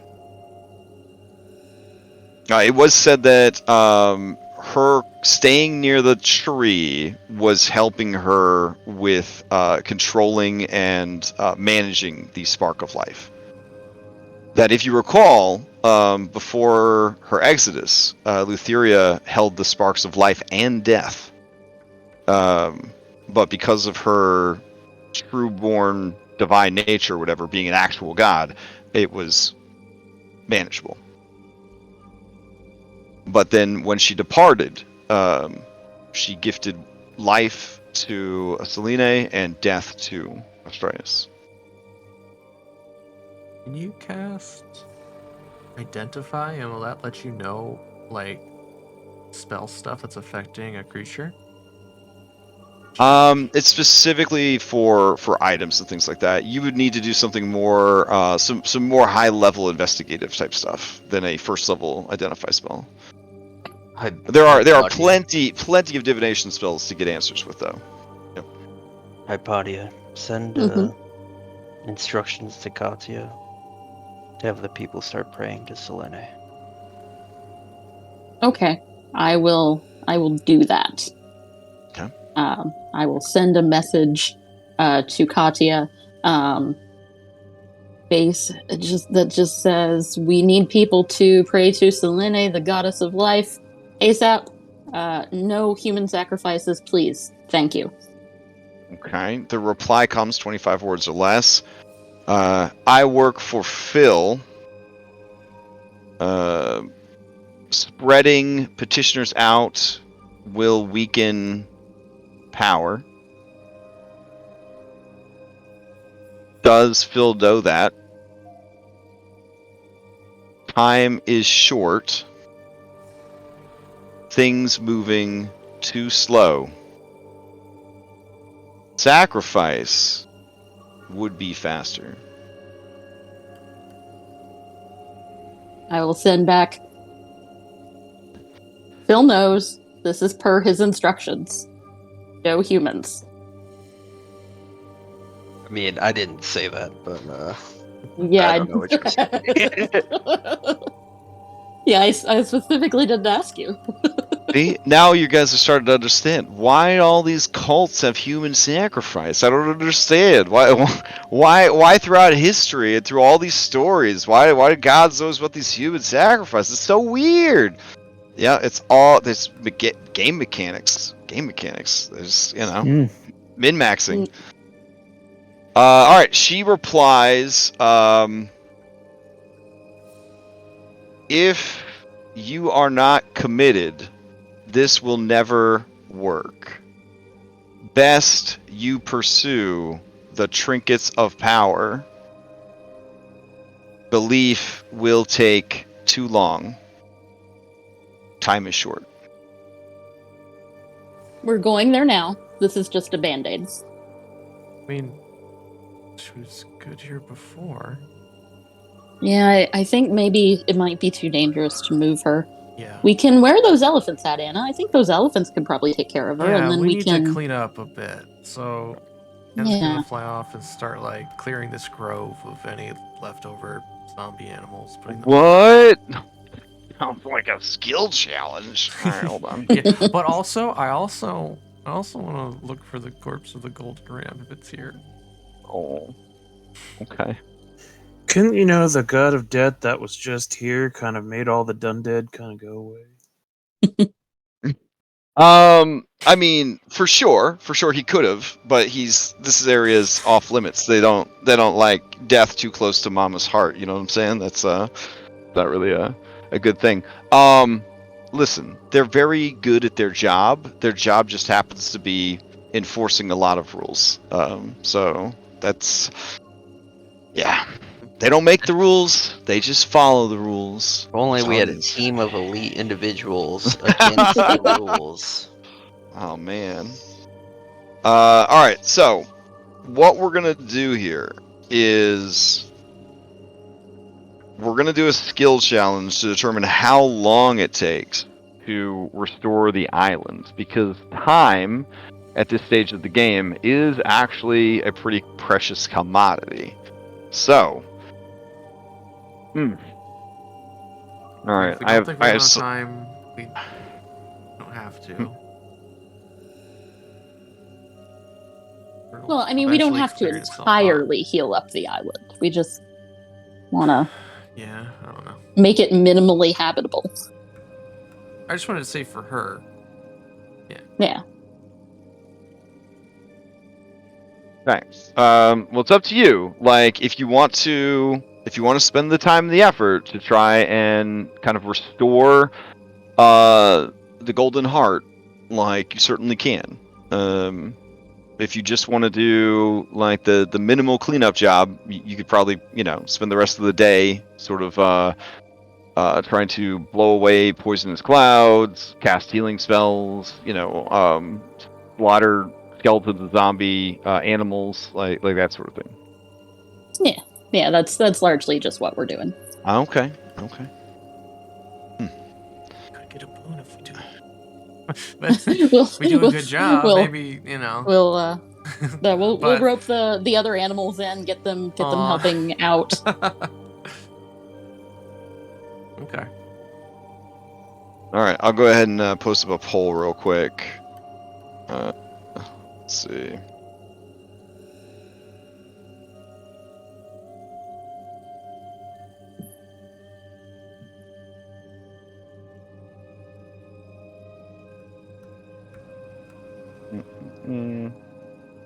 All right, here we go.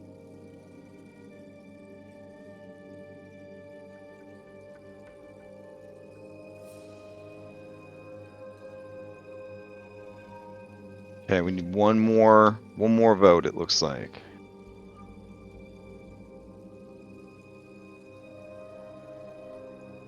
Ooh, okay. All right.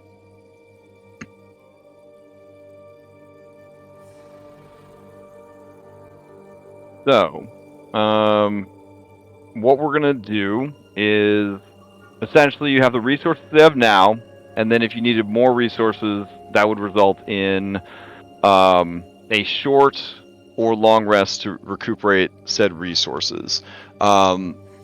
If your turn came around to the process and you wanted to use a short rest to recover something, you would essentially pass for your turn, and that would be that. I'm going to look for 12 successes from you guys to fully kind of heal, restore, and clean up the damage that has been wrought by Basilides and his magics. Each round that passes is going to be a day's effort. So each round that passes is going to be a day's effort.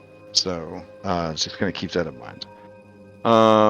I guess then the short rest thing wouldn't really help you that much. But today, yeah. So it kind of just is what it is. All right.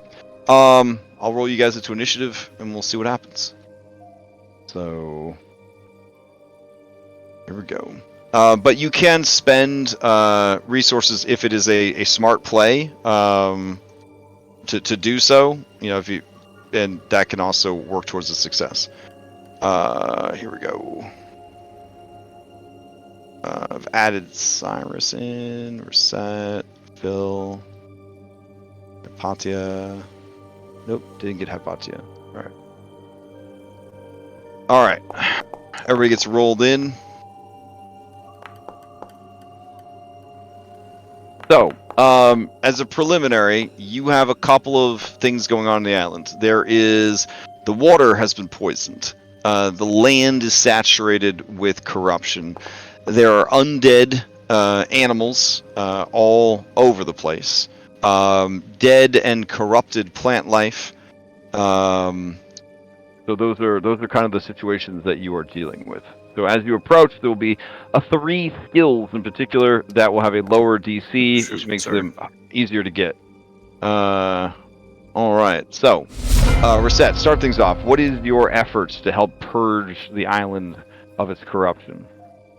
All right. I'm going to use a skill that I've been wanting to use. Okay. I'm going to go around, since I'm super fast. Yeah. I'm going to run around the island and find all the animals that are healthy or like just, haven't been fully corrupted. And I'll take them to like the safe little beach area where they can be treated and like so they can eventually be restored to this place. So I want to use animal handling. Animal handling is actually one of the secret skills. All right, go ahead and give me the roll. Oh, wow. All right, that is 2 successes. Hot damn. Okay. Phil, to you. All right, how much water are we talking about here? We're talking about rivers, lakes, and streams. So it's not just like around the tree. This is where the most of it is, but I mean, this feeds into other streams and stuff throughout the island. Okay. Okay. I'm going to use day 1, grab big ass rocks.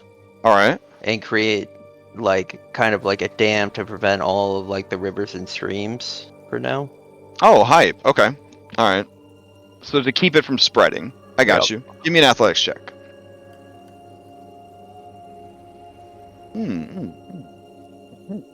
Okay.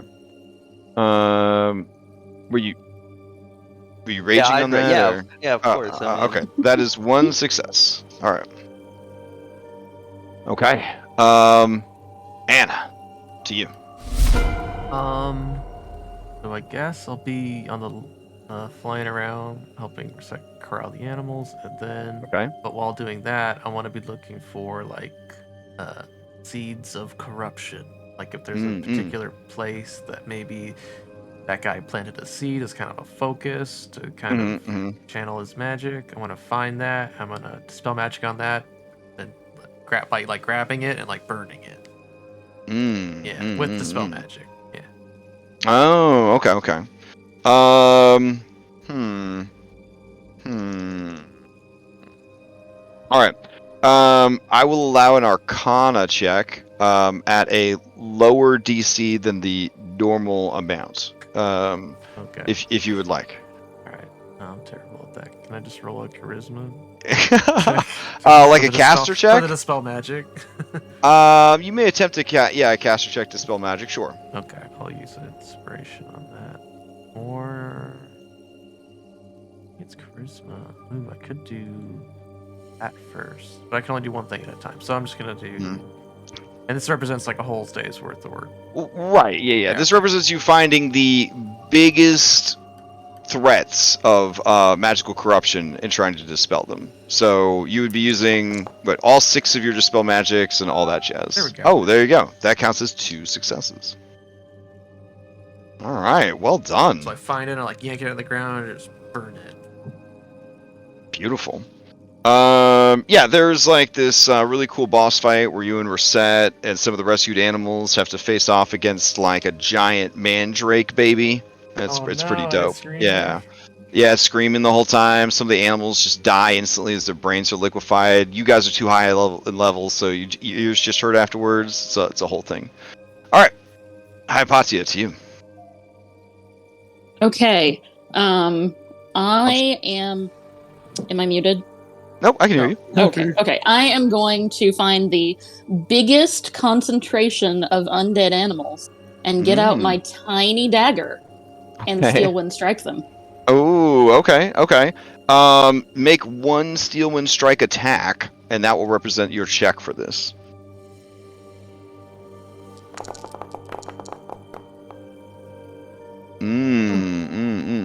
Okay. Let's see. Steel Wind strike lets you attack up to 5 times. I would say that since we're doing 1 roll to represent 5 attacks, sure, I'll take it at advantage. So 25 will succeed. Yay. All right. Cyrus, to you.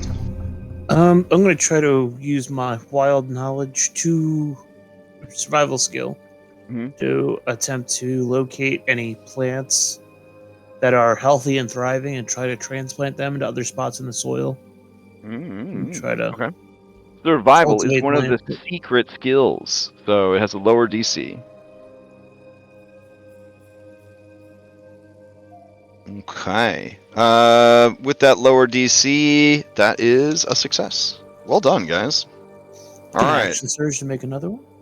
Can you actually? Unfortunately, no. Okay. Yeah, if we 'Cause do it, well, like- we can save time. yeah. We can save time if we do well. Keep going. Yeah. All right. So the first day passes.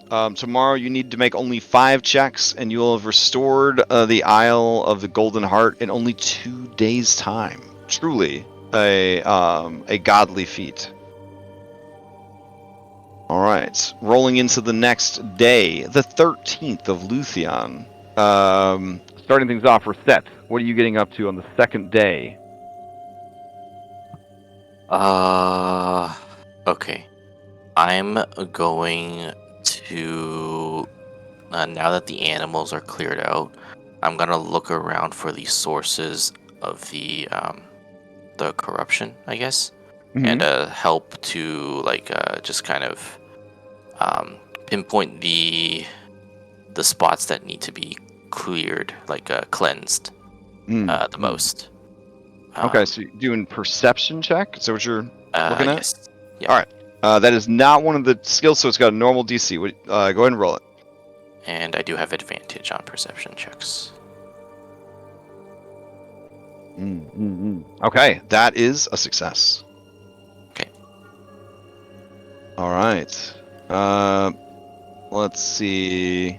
I guess play passes to Phil. Godly feats. So Phil is going to. And also at this point, you guys would have gotten a long rest, but this place would not be, it would not be considered a sanctuary per se, but it would be. You guys could still gain a long rest from it. So, all right. So Phil is has an insane constitution, immunity to poison. Okay. He is going to start chug, baby chug, drinking all of this water. Drinking up the poisoned water. Okay. Cleansing it within his body and returning it to the pool. Okay. Give me a Constitution saving throw. Okay, 28 is a success. That would be also an advantage, if it would be any higher.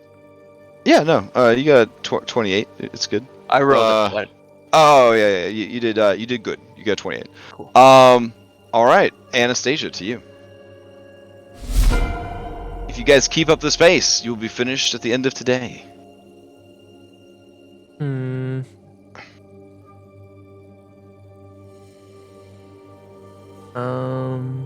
So I guess during that long rest, Anna would have swapped the powers her anklet gives her and use her spirits of her family to move faster. So I get all movement forms are tripled. So for me, that would be 360 feet turn. I'm zooming real fast. And I want to use that speed to kind of do a similar thing to what Reset did the other day, but I want to. Gosh, this is not very helpful.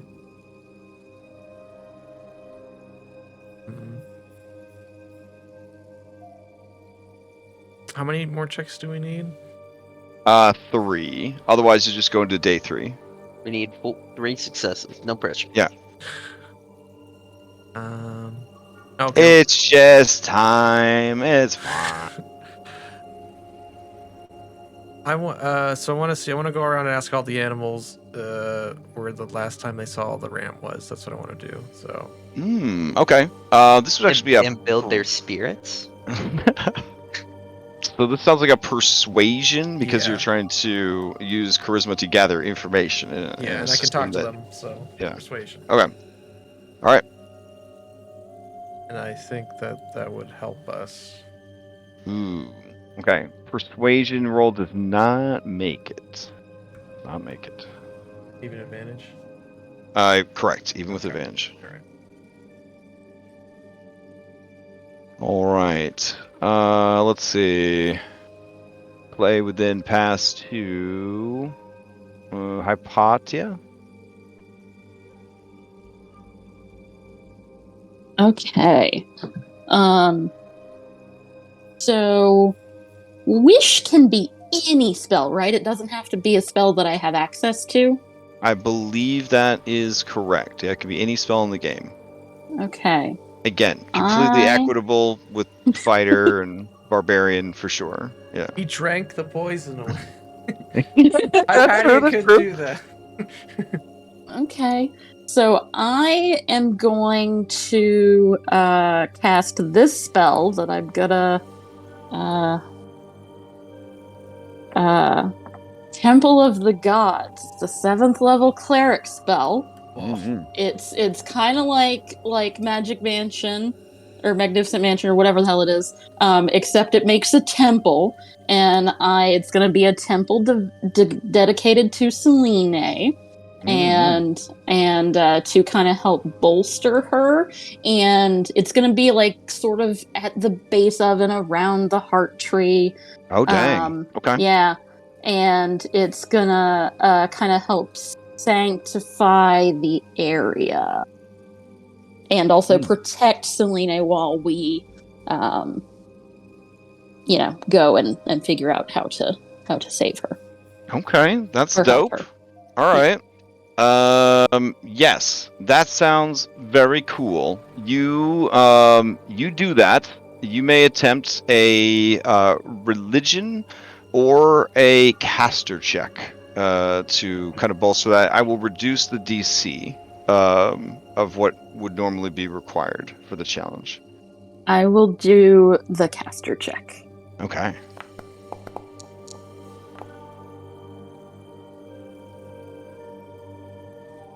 Let's see what we got. Oh my. Okay, yeah, that is a success.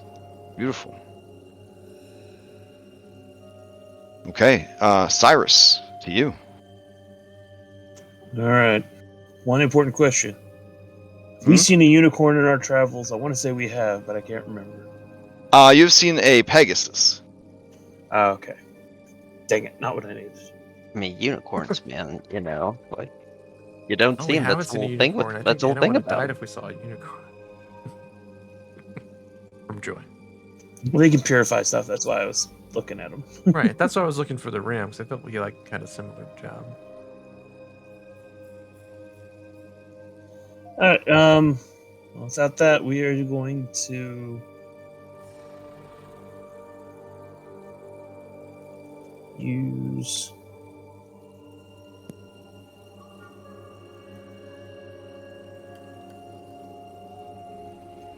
We're going to use from the Hammer of Kentimane. We're going to use Earthquake to help try to find new water, like a new spring. Ooh, that's pretty cool. Okay. All right. You may make an attack roll with the hammer, but I will treat it as a survival, so it will have a reduced DC.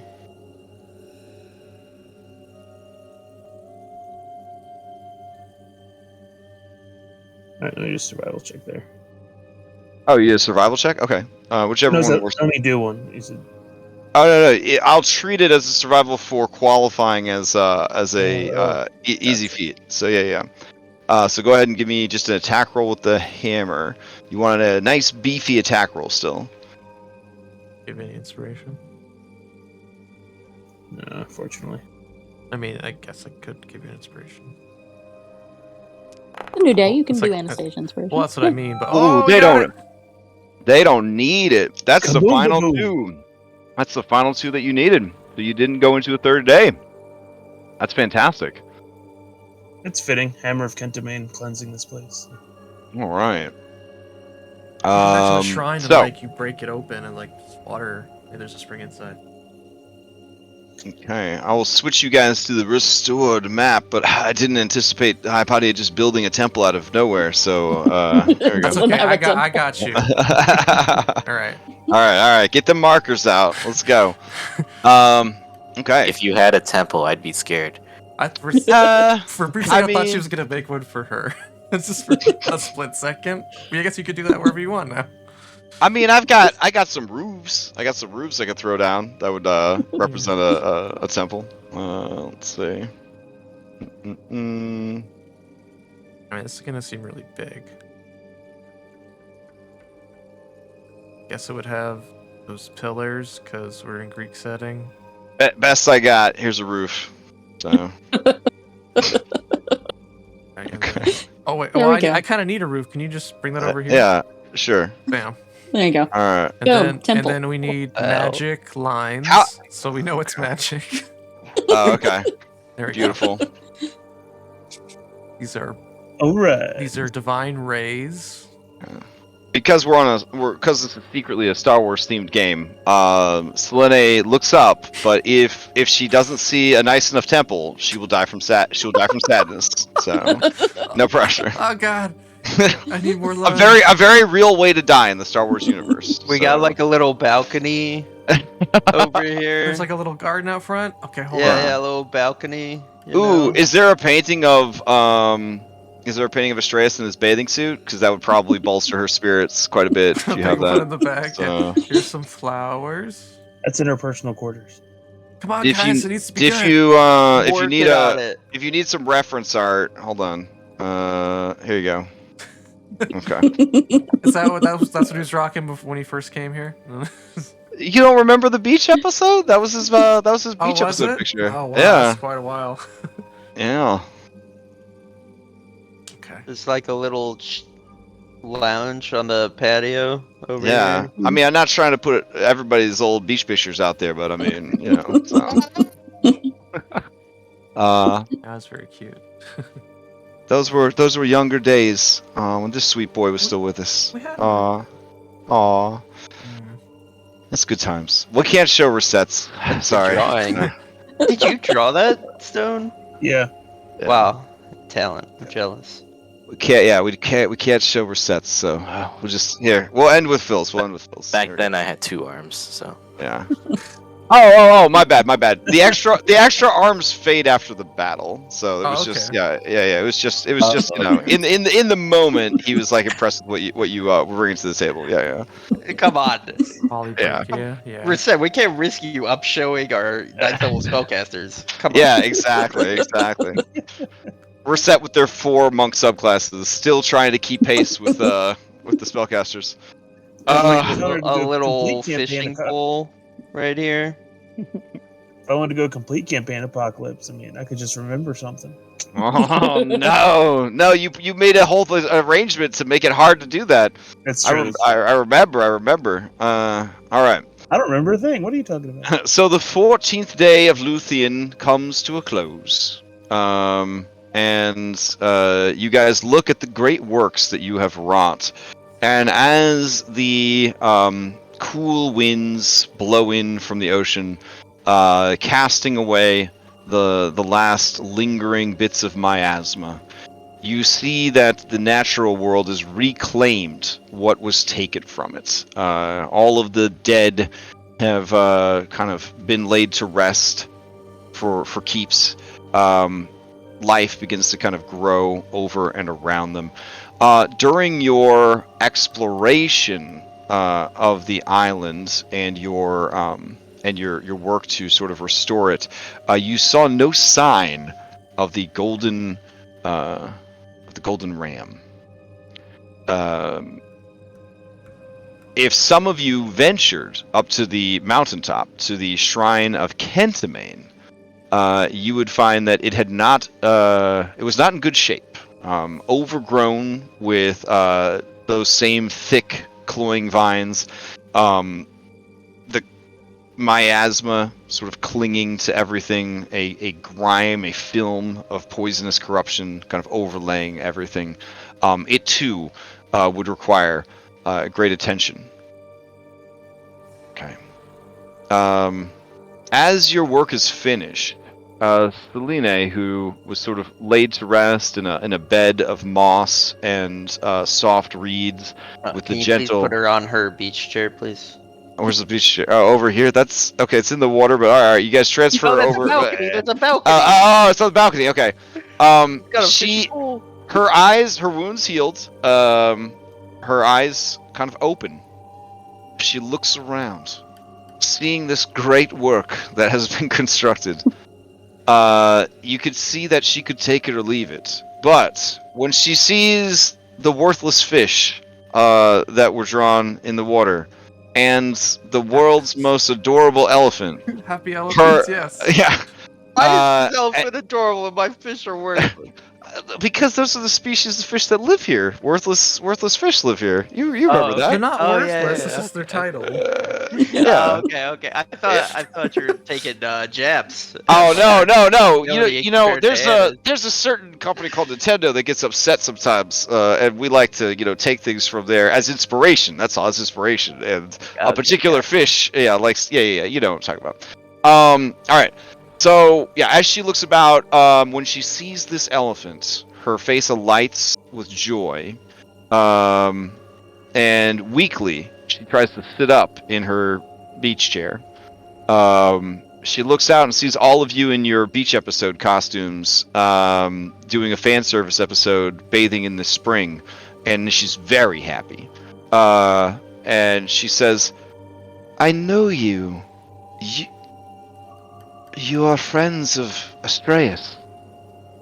He is my husband." Because, I'm meant to be. That's my husband. I feel like I was trapped in a dream. A man came, a dryad, a wooden man, a nymph. He told me he had been sent to protect Thylea from a great and terrible fate. I believed him, and I listened to what he had to say. I told him that I was charged with the protection of this tree, with the protection of all life here in Thylea. And I asked if he could teach me, if he could help me in my great work. I recall that for a time things were, and she kind of her eyes are very unfocused and her body kind of trembles a bit. I remember him asking me. My head was so fuzzy, my thoughts slow, but he asked me what I would be willing to do, what I would be willing to sacrifice to protect the mother. And I spoke without any hesitancy. I told him everything. And then I just remember drifting off to sleep. It was, at first, a great and wondrous dream, adrift in a sea of stars, a beautiful promise of possibility. But there were shadows lurking at the edges, watching. And soon the dream took on a more nightmarish feel, a feeling of always being hunted, of never being safe. So many times I cried out for Astraeus, knowing that he could do nothing to save me. I felt so alone, I felt so exposed. I wanted only to be protected, only to be safe. I am ashamed, but in that dream I would have done anything.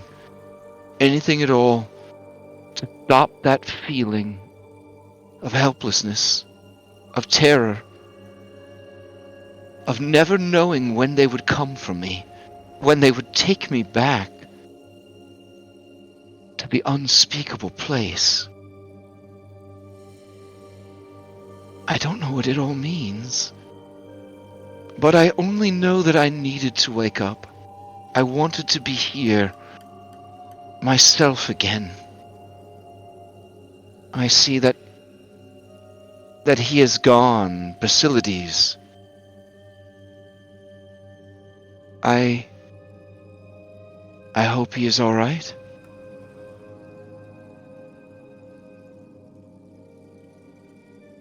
He's back where he belongs. He was not sent here to protect Thylea. He was very confused. He seemed so convinced. He spoke of visions that he had received, of a great work he had to perform, that Thylea, the Great Mother, she's in danger.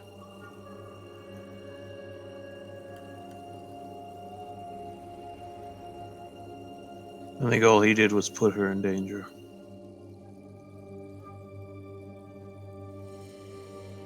And what fate befell me? What part did I play? Did I harm her as well? No, it seems he placed you inside the tree to try to bolster her. Hey.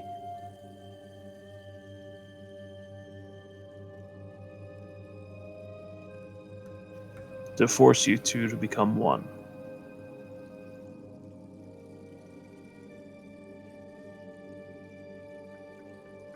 To force us to become one.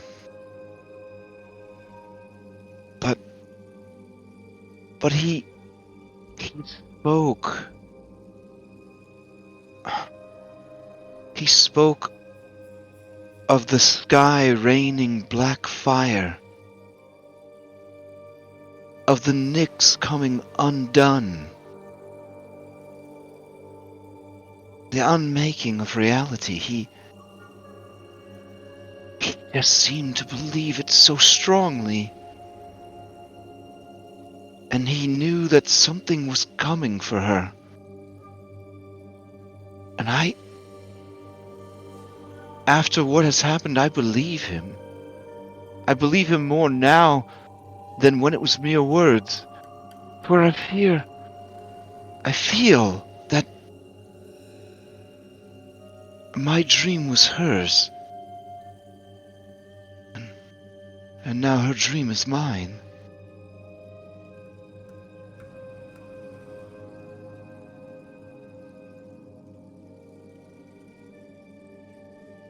She just begins to sob, rocking in the chair and pulling her knees up to her chest, wrapping her arms around her knees, and hiding her face in her hair.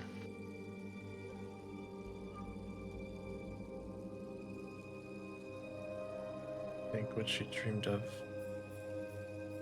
is connected to the theory, I think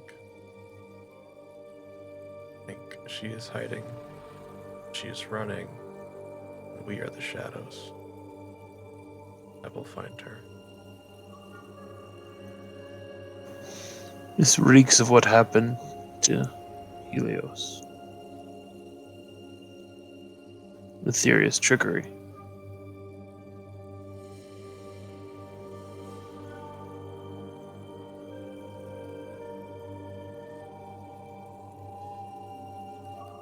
I mean, we'll deal with it when it comes. We got stuff to do.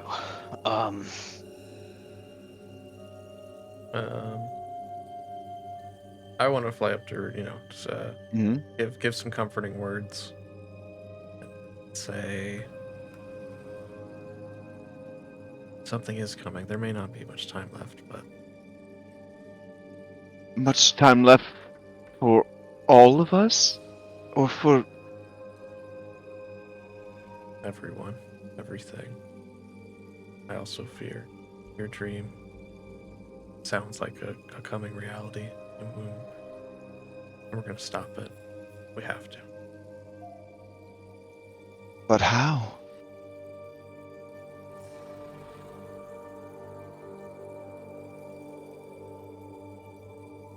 Just have to find her.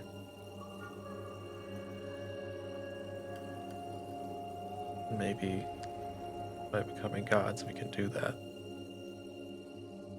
Turn back and look at our two would-be gods.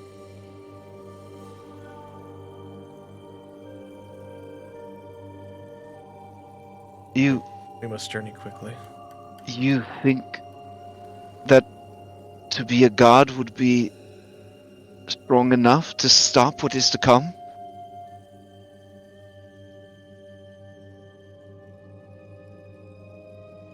I had a child once. Did you know that? No, I did not. What's his name? Or their name? And you see tears just running down her face. I cannot remember.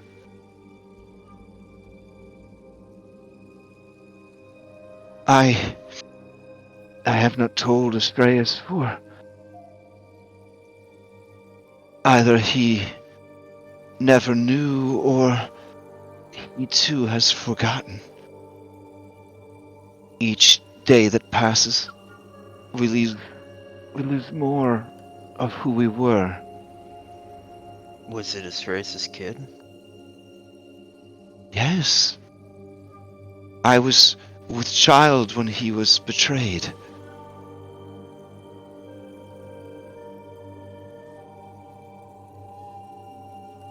When he was killed.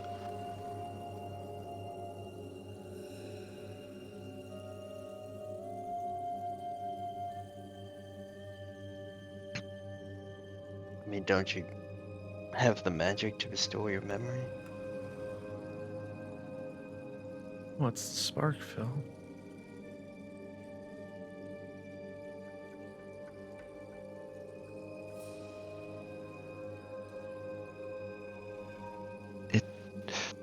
It is a small thing. One's self, when compared to the great service one can perform for others.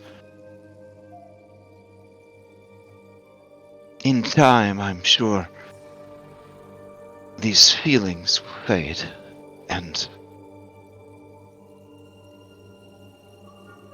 a sense of purpose will settle in.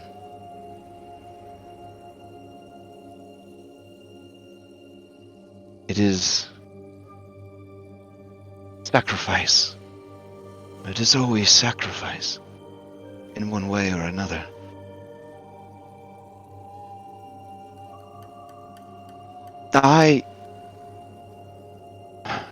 I need to recover my strength, but here, next to the Mother's Heart, I should regain that strength quickly.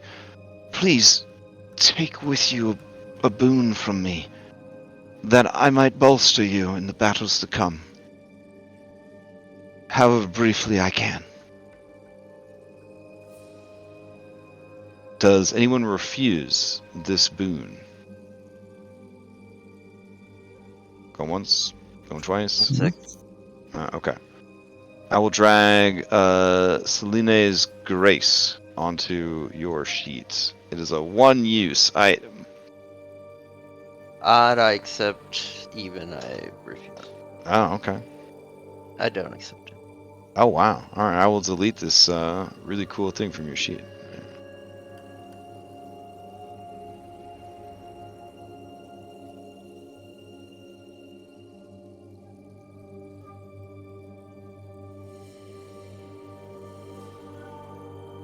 Okay. She lays down and kind of curls up and closes her eyes.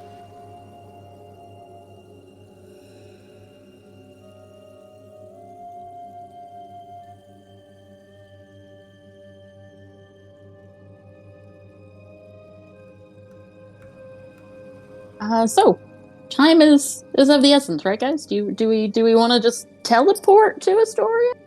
Not Astoria. Aresia. Yeah. Or do you want to get the boat? I mean, we know exactly where we need to go. Let's tell the boat. Tell the crew where to meet us. Yeah, they meet us at the Spires. Sidious. Well, I don't think we want them going into Aresia. No, we go to Aresia, we send the boat to the Siren. Okay. City. Actually, why don't you send the boat to go and, pick up some of your people. Okay.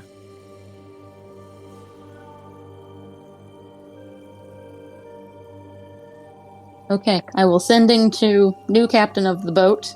Tell them, finished at Hearttree. Go get some sirens and meet us at Underwater City. Okay. They will meet you at the surface, but one, not everybody believes that there is an underwater city, and two, they don't have the means to get all these people to the very bottom of the ocean. But they will go to the graveyard of ships, as described by Anastasia. Yes. Yeah. That. Okay. Fair enough. Why would they think they wanted to go underwater? Is this to have submarine capabilities? Well, she said go to the underwater city. So. Yeah, she told me to go to the underwater city, but they don't know how to do that or yeah. Okay. Yeah. Well, I meant where it was. Yeah. Oh, okay. Yeah, so they said they would go to the ship graveyard. All right. Let's see. Don't always trust Crash to go evil genie on this. I'm not saying it's evil genie. I just wanted to clarify that they the graveyard of ships and you see the ship in the graveyard. I mean, that's definitely where things are headed right now. But yeah, I mean, it's fine. That's fine. No one should feel guilty that they sent all of their people to one of the most dangerous places in the world unsupervised. It's fine. All right. Let's grab everybody. And you are teleporting to where? Where do you think you're teleporting to? I have the teleport spell up. I thought we were going to the crypt. Are we going to the crypt or are we going to the painting? Well, sending... because Katya said she needed 3 days to find out information about the staff. So we spent 3 days when we message her and find out where the staff is when we go there. Well, she said she knew exactly where the staff was, I thought. Okay. I thought she was spending the days to research the Heart of Flame. I may be mistaken, though. You take better notes. Well, I mean, you guys kind of threw a lot on her plate, so she pretty much just prioritized what she thought was interesting. So she did none of that. It's just been figuring out how to trick Phil into getting sacrifices going. All right, so let's see. You guys got here, What do you mean, and then you spent 2 days. So you could do a long rest here, and then you'll be set to go in the morning with all of your resources, and then that would be the 3 days that you need to hear back from Katya. Do you want to do that, or do you want to just head out right now? I mean, I feel like we already long rested enough. I think we could just go. That's my opinion. We could vote. Okay. All right. See. Let's see.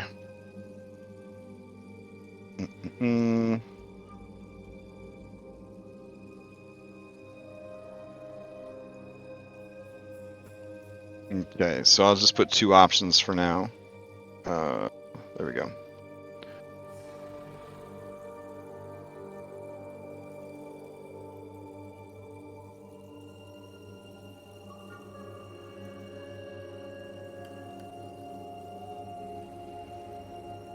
I mean, because right now we don't know where the staff is. We Right. could guess. I guess. We know the dude has it. Yeah, but he's in a painting. Or he's in a crypt. No, I think he said he's still... Whatever. Or they might have freed him by now. I mean, heck. All right. We're his followers, So, very familiar is a place you've been to often. Let's see. Seen casually is a place you have seen more than once, but which you aren't very familiar. Viewed once is a place that you have seen once. And description is a place whose location and appearance you know through someone else's description. Okay. Are we So, going to crypt or painting? I mean, are those your two options? Intruding on a throne room might be considered an act of war. I mean, doesn't there are really bigger care. things at this point, and we have no idea what the political thing in Aresia is at the moment. Phil has been Ruled by the Shadow seen the Lord. painting. He can explain Or exactly maybe, where we maybe need to go. We could go to. We go to Narcissus' chamber. Maybe the information is there, like his notes or something. Yeah, we could go there. And then make our way out, but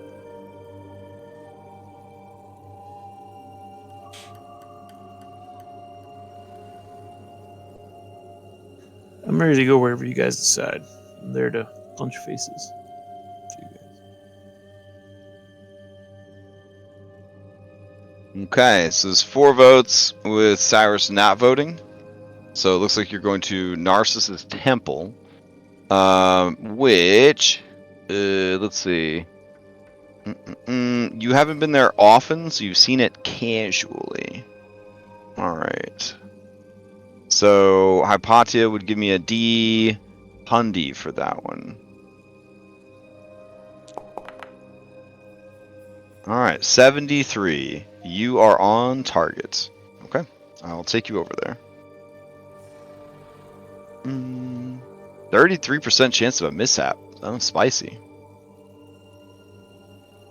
Description would have been a 43% chance of a mishap. God damn. All right. I can't believe anybody voted for that one. Looks like we're planeswalking again. look, Phil doesn't know how this stuff works. All right. I'll put you guys over in his bedroom. Oh, no, not you, giant Leshen. You silly goose. Hold on. Let me go back and grab you guys. Can't believe that's the last thing I had targeted. Okay, let's try again. Temple of Narcissus. Okay, god damn, it's bright in there. One of you guys has got like some kind of crazy light spell going on. Okay. So you guys appear in Narcissus' chambers. There doesn't seem to be anyone here.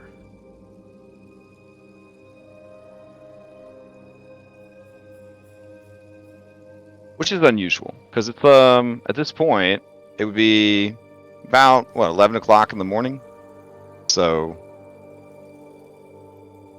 oh, I could change the music out. Hold on.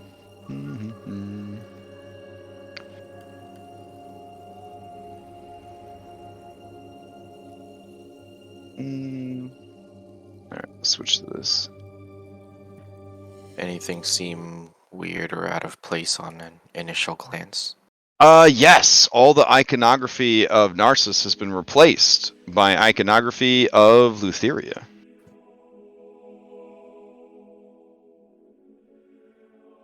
I want to look around for any sort of important papers. Okay.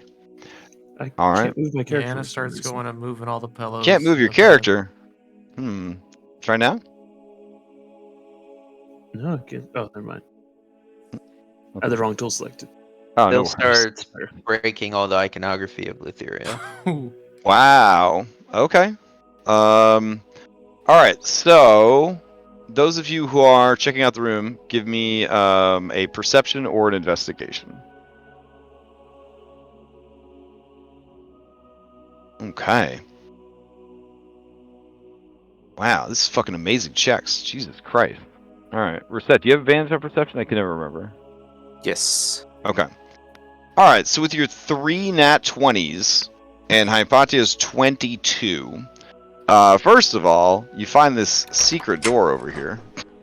This comic collection? Secondly, it seems that this area has been cleaned and repurposed. This is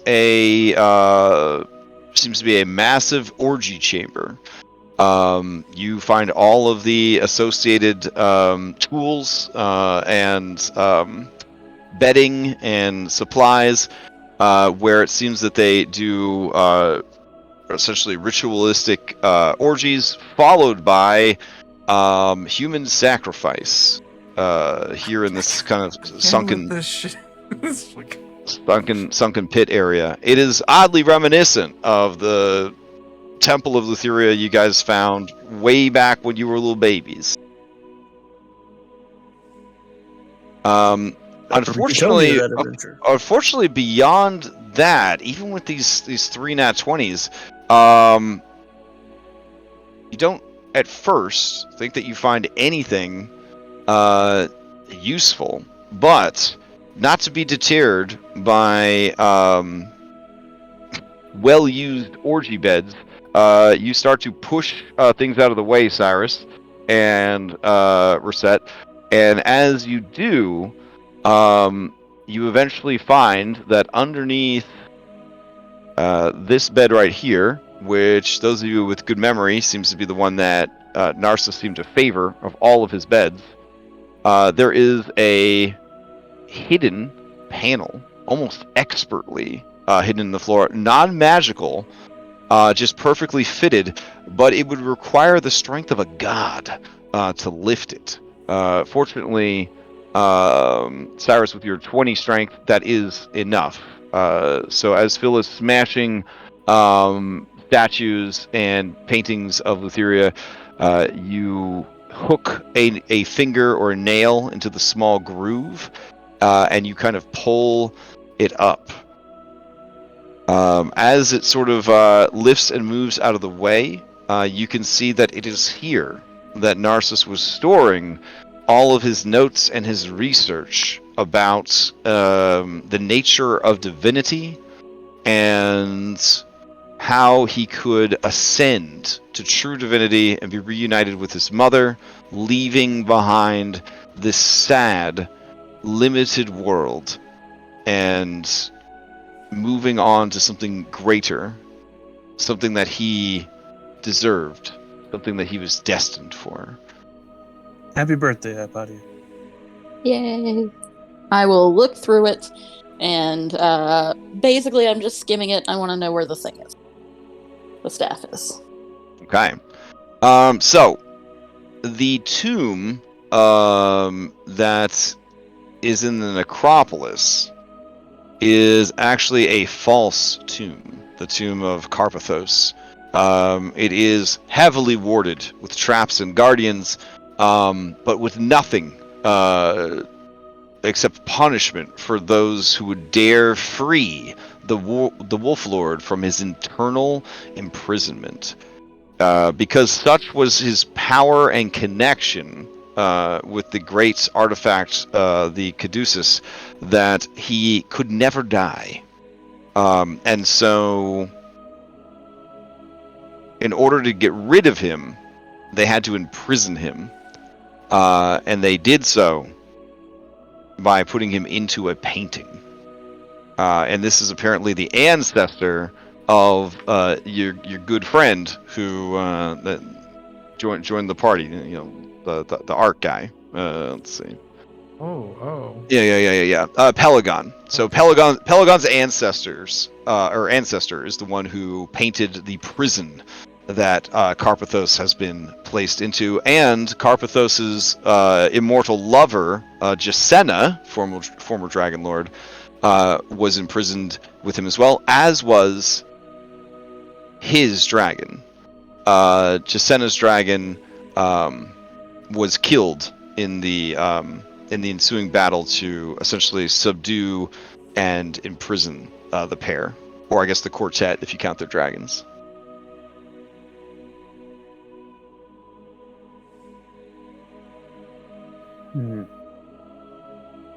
Were they evil? Remind me. It's not that they were evil per se. They were edgelords in. Okay. You've met you've met like some of the other Dragonlords. Like Aster was definitely evil. The the two brothers were pretty evil, and then If you're trapped in a painting forever, I mean, you're probably gonna pretty ticked off. yeah, but you gotta imagine that, you know, being able to live forever, but then being trapped probably doesn't put people in a very good mood. So Carpathos, the questions in Narcissus' notes are, why didn't they just take the Caduceus from him? Question mark, question mark, question mark. Could they not? Question mark, question mark, question mark. Is he bound to it like a bonded weapon or an Eldritch Knight? Or is it something more? Something greater?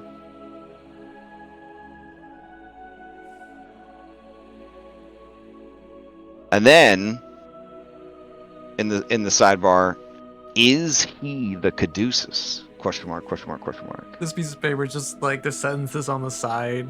Yeah.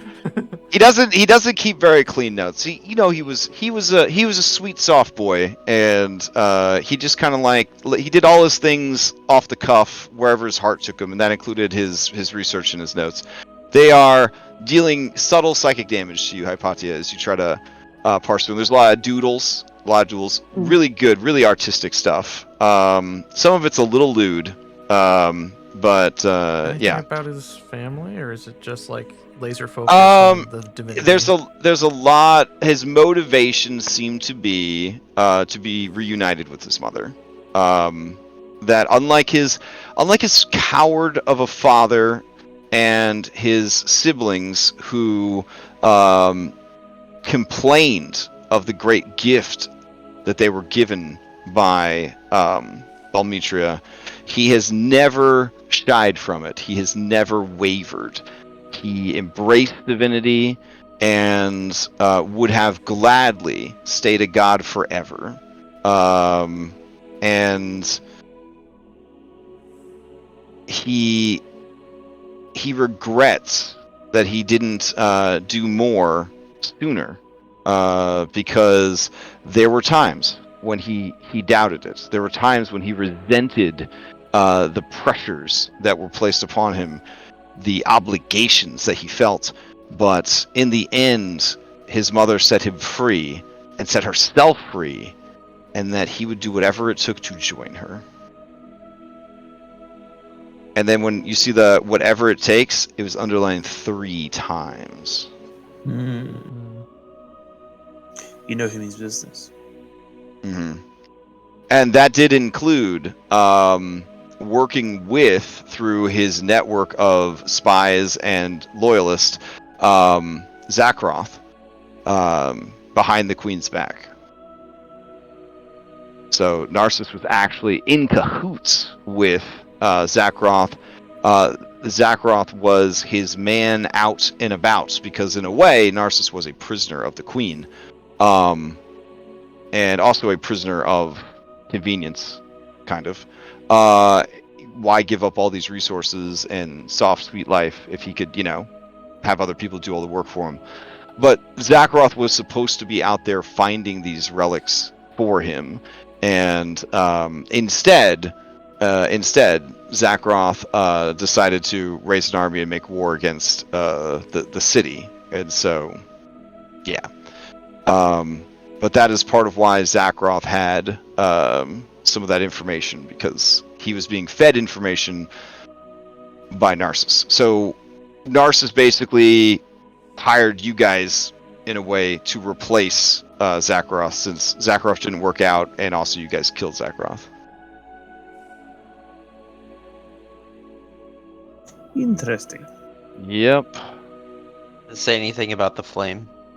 Yes, the flame is has been hidden deep. It is beyond the ability to scry or detect it, but it rests with the city of the Sirens at the bottom of the ocean, whereupon they were cast down by Sydon in ages past to appease his displeasure.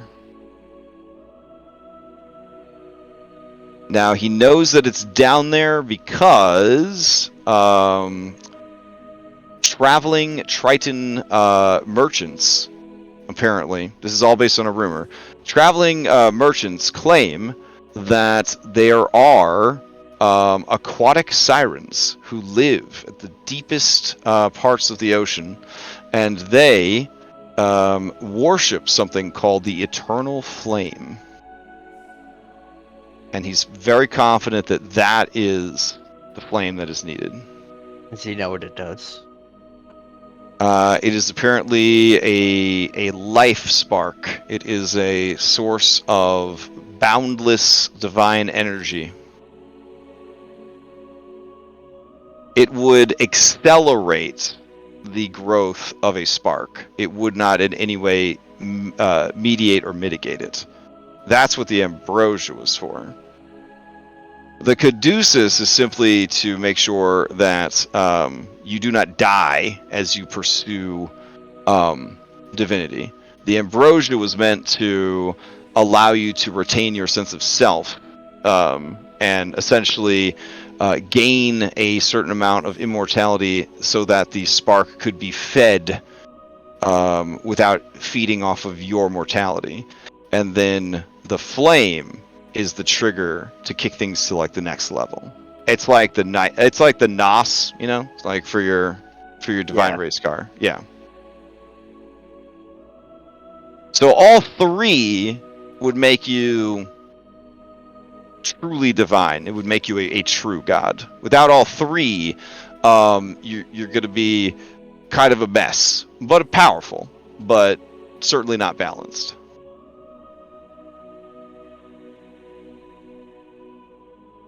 Effectively, just owning the caduceus makes you unkillable. It makes you immortal. But only one person can own the caduceus. Right, but they could use its power to aid their allies. And because the caduceus comes from beyond this world, it is not bound by the rules of this world. And so Carpathos could bring people back without needing to check with Lutheria or anything like that. Apparently Lutheria had a sweet spot for this guy, but also kind of hated his guts, according to Narcissus' notes. And it's believed by Narcissus that Lutheria finally grew tired of his antics, his defiance, his refusals of her advances, and she is the one who manipulated his downfall. Basically sowing distrust between the mighty thruple that started Aresia.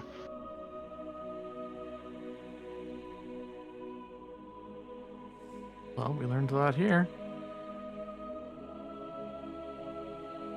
Now we need to go into the painting. Hi, Patty, how do we do that? Well, I guess we could check out this secret door.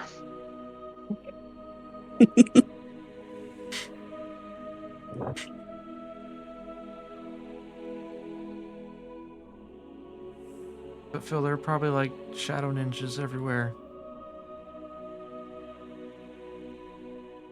You call them shadow ninjas, I call them sacrifices. So there is absolutely no way, no matter how level 19 you are, that pig would fit in that hallway.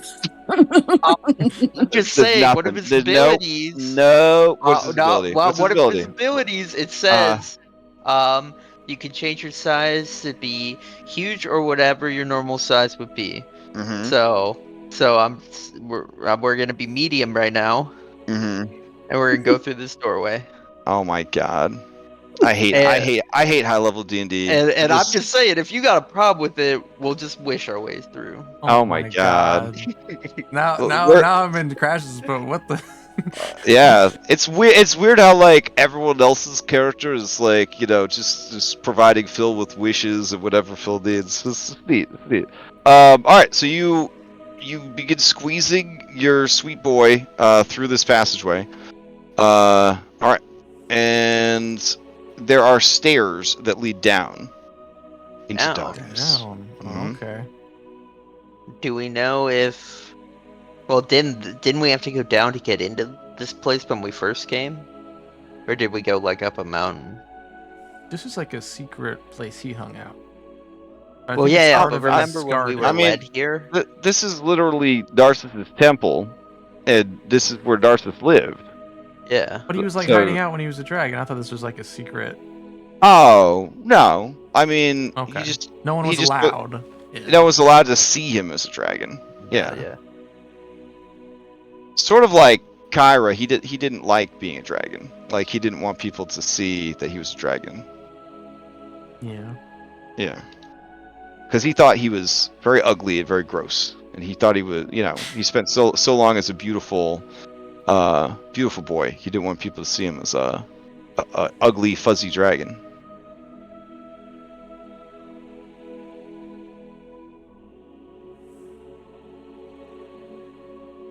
Guess we just want to explore down for a second, see what's there, and then how are we going to do about the painting? Here's what I'm thinking. All right, if I was Queen Helen, and I had the God of Beauty at my disposal, yeah, maybe I'd want to sneak off to that god every now and then. And what better way to do that than a secret passage? I mean, they literally have orgies in this room. No, but I'm saying Helen would probably use the passage to come here. This is like a royalty thing. This is what we do. Okay. I need to have a secret. Writes that down in the note. Phil, he's definitely not going to fit, though. We should just leave him here for a second. No, we're fine. We're fine. I'm not going in there until you get past that passage. I'm not doing it. Crash said I could get through because we could be medium. Yeah, no. My bad. If it says that you could be medium, it says you could be medium. It is what it is. All right, so you. I mean, he's a magic boar of legend. If he can shrink down to medium, the Titans certainly can. So I don't see why he can't. He's he's of the same sort of origins. I'm still gonna wait until he passes. Okay. Well, if he's uncomfortable, I can polymorph him into something else for. I'm gonna wait for Reset to start coming down, and then I'm just gonna kind of stop. No. I'm not going down until you're through. All right, I'll go. Some people can't do elevators, and some people can't do butt cracks. Tight hallways with Phil. Yeah, I get it. Look, our adventures shape who we are. Okay. But Anna won't go into an elevator. I won't go in there. Yeah. I think that's one of the best songs. We sing it every night at dinner. You would. No, if you would have came. Let's go. All right. So you guys head down the stairs into a passage. The passage winds its way through the stony plateau that supports the city of Aresia, and soon enough, it does open up into a slightly larger room. Maybe about 15 feet, and in this room, you can see that there are 2 stools where it looks like at one time guards would have been posted, but there is no one currently there. Between the 2 stools is a narrow staircase that leads steeply upwards.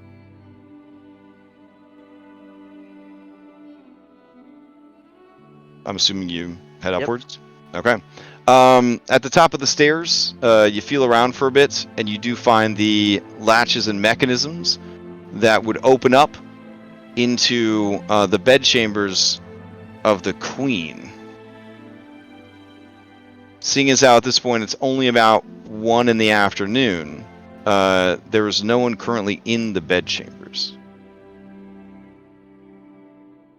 But everything looks a lot more goth than the last time you were here.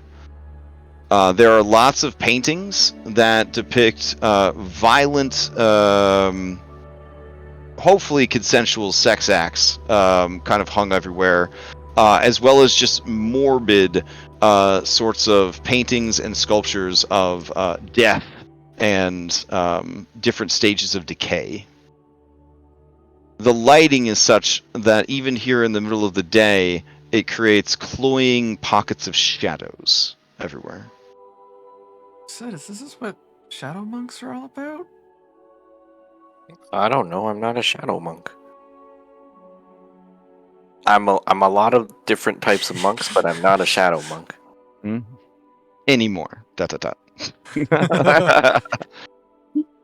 It was my younger days. Now, do you guys want to risk an investigation, or do you just head right for the painting? I don't think I would be able to help myself.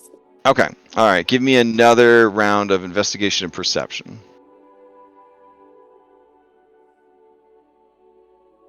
Oh, geez, Reset. Man, just don't stop. Okay. So, most of you who investigated and looked around, you get the sense that, yeah, definitely some kind of edgelord has taken up residence here in the Queen's quarters.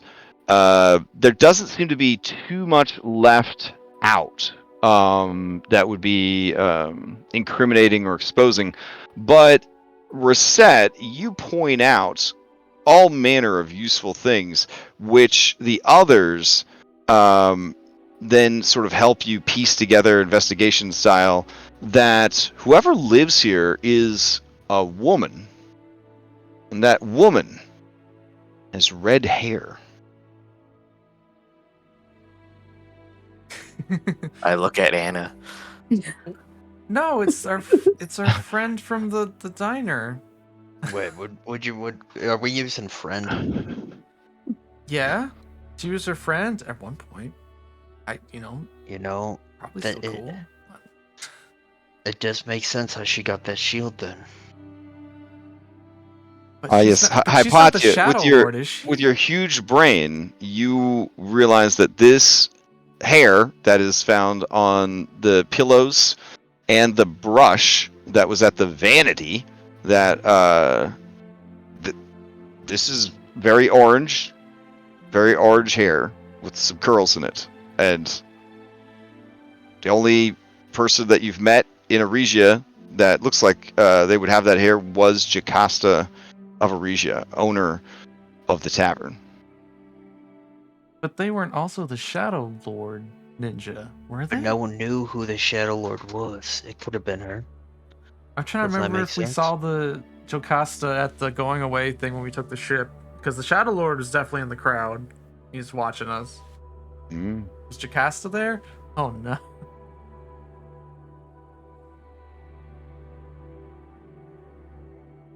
This is where I expect like echoing clapping to like echo throughout the room. Well done, heroes, you pygmy. Let's just go to the painting. I don't know anymore. So as Anna says that, you hear some slow clapping. It's a movie moment. Okay. And because it's easier for me to just use this same bedroom map for the Queen's bedroom, because god damn it, we have like 500 maps for this campaign. You see walking into the room is Jocasta of Aresia.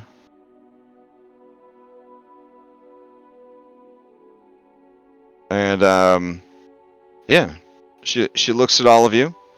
Her face freckled, her half-elven ears, or elven ears, I guess they're elven ears, hidden by her hair. And she says, well, I didn't expect to find you here, but it is nice to see you again. What can I help you with?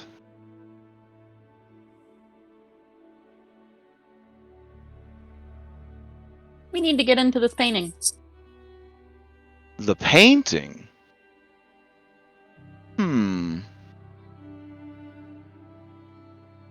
I want to ask which painting you mean.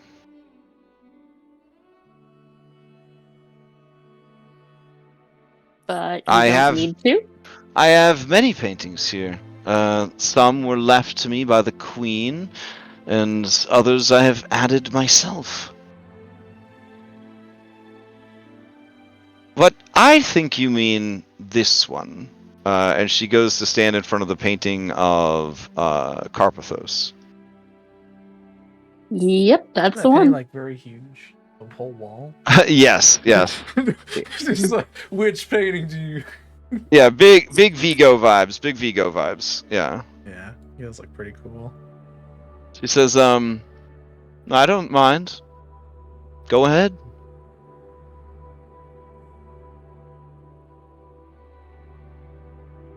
Just try not to make a mess. So, you were the Shadow Master? Well, I like to think that we're all the Shadow Master. But you wanted our help. Yes. But you didn't need our help. Oh, we could have used your help. Many died. So many. It will take years for Aresia to bounce back from the civil war that you could have prevented. But I understand. You have your own problems to deal with, your own goals. No one faults you that.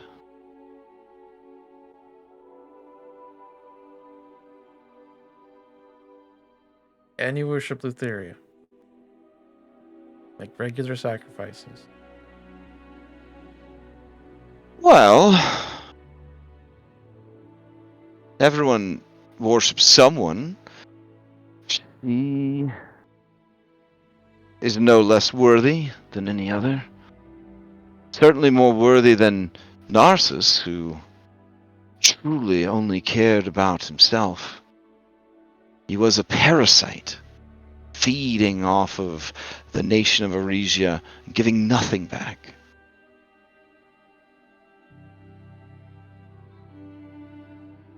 He cried for his mother as he died protecting the queen. Perhaps the only courage he's ever shown in his entire life.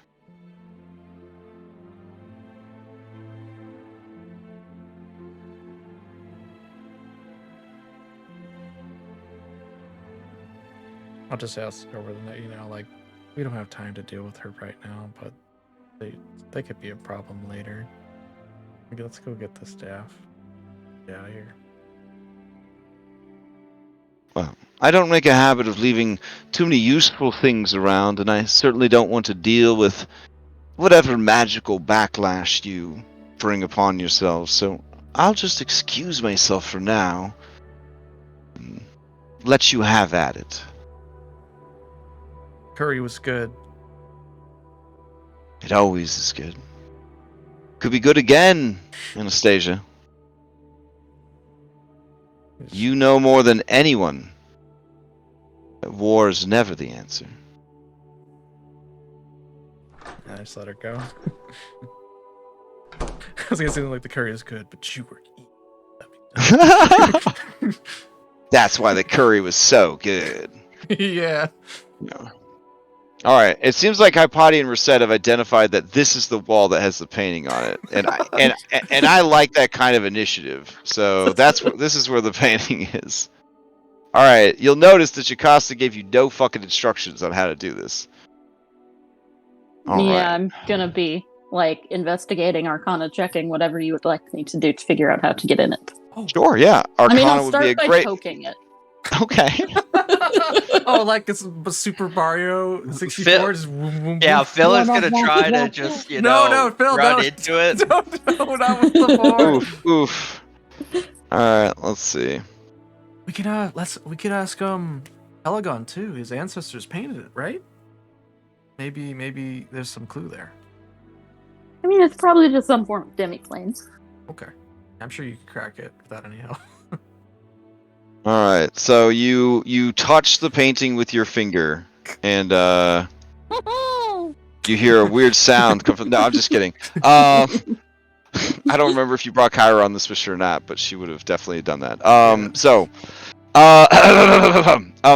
Yeah, I gotta ask, what is this the same B team that you brought with you to the island? Like, Yeah, I think so, because we wouldn't have had time to switch anybody out. oh, then yeah, yeah, okay, yeah, she definitely, Callister, she definitely. definitely would have made that sound when you touched Bullbug's the here? painting. Oh, we didn't get to use Bullbug. Dang it. Okay. All right. So as you guys stand before the painting, touching it does nothing. You feel like it should have. You feel like you could just pass right through it, but when you do put your finger against it, it is solid. It is an oil painting, but it has been well preserved, so it's not like tacky or anything like that. All right, go ahead and give me an Arcana check if you have not already. Oh, you did. Okay. Yes. Your Arcana check, you are confident that this is the entrance to a demi-plane, but it is also functioning as somewhat of a portal. Ergo, it would require a portal key to enter.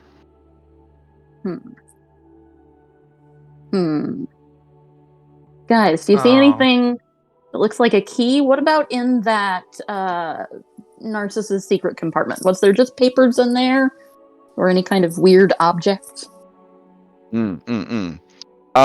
So, when you pull out all of the pilfered notes from Narcissus' stash, and you sit down and you continue to pour over the pages, reading it, do you bring anyone else on board for this, or do you just slowly kind of read through? I mean, I feel like I would just do it myself. Okay. I would not stop anyone from helping, but I feel Hypatia just sits down in front of the painting and starts going through the notes again.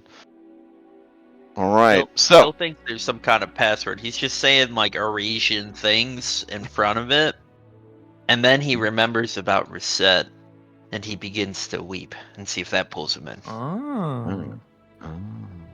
Maple syrup. No. So the tagline that kind of catches your eye, you do finally find in the chaos of his notes, painting how, and then as you are kind of reading through all of his different things, it says only a blooded Dragonlord can seek the counsel of the Wolf Lord, and only in times most dire.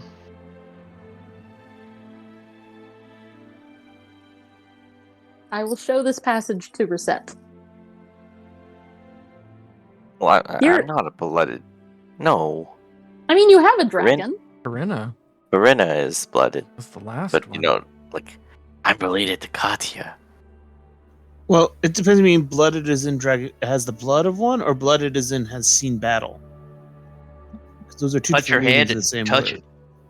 Oh. Okay, I'll touch it. Okay. As you go to touch it, you hear from behind you.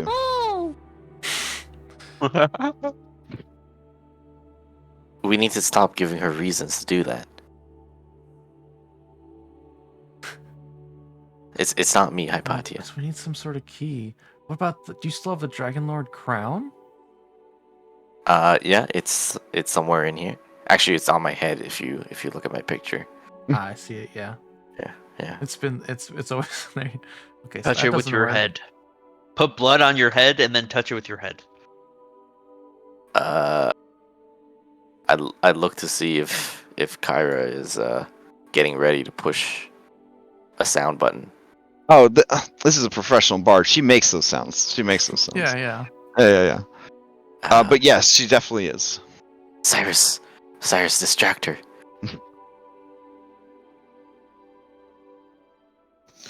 Oh no, what's that over there? What? Where? What? I touch it. Okay. As you touch it, it is a solid painting. Nope. Okay, guys, hear me out. So we're thinking Corinna. Why's the painting gotta be here? Why don't we just take the painting to Corinna? What if the key is in his tomb? No, there's nothing in it. There's nothing in the tomb. Hypatia, you get the sense with your Arcana that this is a fixed position. That if the painting is moved, it may collapse the demiplane. making it inaccessible. Yes. I mean, Similar to tearing the inside of a bag of holding, which means you would still you might either instantly kill Carpathos and Jacenna, or you might expel them into the Nyx.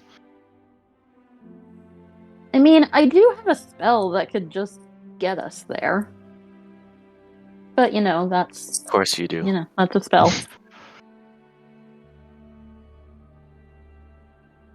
I mean, obviously we don't have the key. In the painting, is he holding the staff? Or is this... I mean, I can show you the picture again. Oh, okay. Yeah. Are his eyes moving around? Like, is he watching us?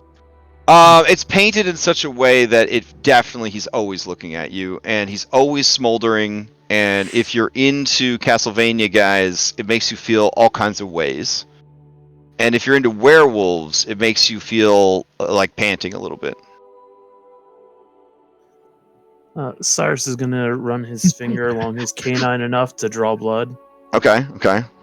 And see if that activates it. No, we tried with on the crown, but that went in an unexpected direction for me. But all right, so you you reach for the painting with your bloodied finger.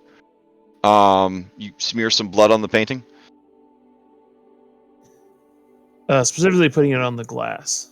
Oh, on the glass. Okay. Just for pure spooky vibes, the blood is absorbed into the painting, but nothing happens. Gotcha. He waits until we're all not looking. He takes a sip real quick and goes back. Yeah. Okay. If I wasn't so lazy, I would have gone even further, and I would have done one of those like parallax things where you could like see the clouds moving in the background and all that behind him, like an animated painting that's just ever so slightly animated. But that's like the kind of vibe you get is like when you look away and you look back, like Weeping Angel style. It feels like he's slightly in a slightly different pose. For you, Hypatia, with keen mind, you know he's in a different pose every time you look at it. It's definitely You know the clouds have changed every time you look away and you look back. It's infuriating. I guess one last effort. Okay. Let's look around the room for any sort of object that looks like it might have been like really old or a hand-me-down or like particularly special to Queen Helen, anything like that. Okay.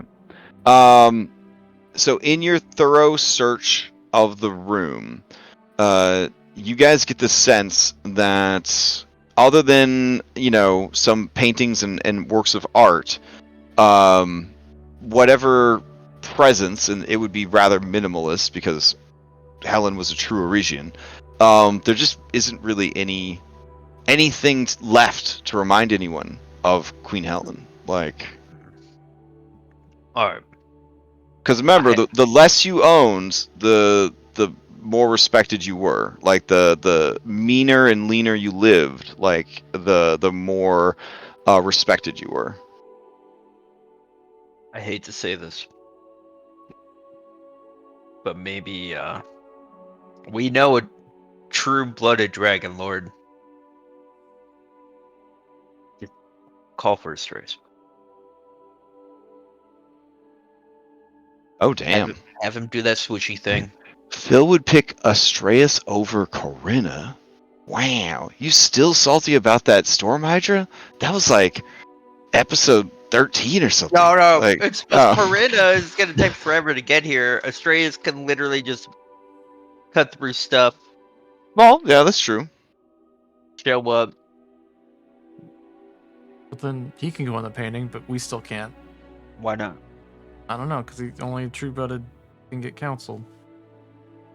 It also Well, might we just just hold mean hands. Hypatia, if the person is the key, then that would open the portal. Because Yeah. a portal key is what opens the portal for everyone who's walking through the portal.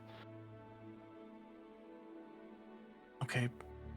Sorry, I keep throwing stuff. What if we get stuck in there?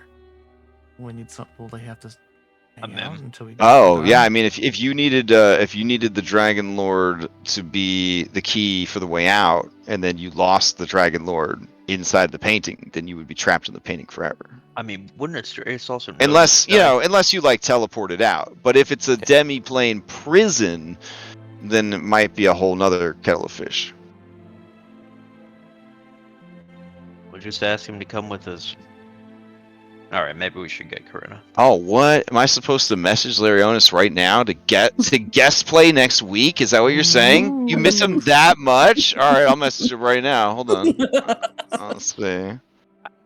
You should say Oh man, Phil. you're really gonna let it him was play Phil's a character idea. with No. godlike powers? Don't Yeah, tell him that it was my idea. Don't tell him it was my idea. Phil is missing Astreus big time. We all miss Astreus. Can you come back as a guest player next week? Question mark. All right, we'll see. So I want to see him roll if a he one as says a god. no, then we can just bring Karina, right? Yeah, I mean, you got all these magic solutions. Why don't you just teleport to Corinna and then teleport Yeah. back? I mean, I don't know what your spell Party slot has situation infinite is looking like. spells, so It sure feels like it. Yeah. Like it. Yeah. Feels like this post game doesn't happen without him. At least- It's just slower without a wizard. Yeah. Sort of like it could be even faster with a cleric. Like if you have a wizard and a cleric and you're playing to high level, oh my god, talk about comfort. Throw a bard in there, oh man. Notice at no point did we say you needed a fighter or a barbarian, but I mean you got in there. Oh my goodness, yeah, exactly. And an artificer in there? Oh man. Alright, Lariel says I think so. Awesome. Alright. That's a good place to leave off then. we will leave off with the promise, the possibility of an Astreus guest spot for next session. Oh, that'd be fun. Alright, so we'll watch tonight's episode to refresh. Oh man. I don't know. Oh wow.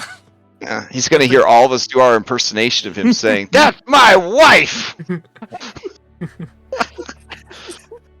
Oh man. Is there a button for that on my soundboard? No. Okay. Oh well. You had to record him saying it. Yeah. Oh yeah, we can make. Can I make a button on the service? I think I can. There's an upload button. Oh shit. I am not even using the full potential of the soundboard. Okay. Then we will leave off there. I'll take you guys back to the dashboard for now. Alright. Excellent. So now you have a much better sense of what Narcissus. Hopefully, you have a much better sense of what Narcissus was up to. Yeah, cool. What the three icons of divinity were supposed to be used for, and why he required all three.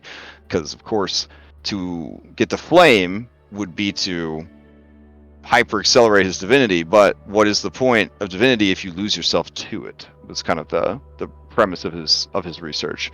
And then you don't want to die in the process, hence the caduceus, and then you don't want to lose yourself, hence the ambrosia.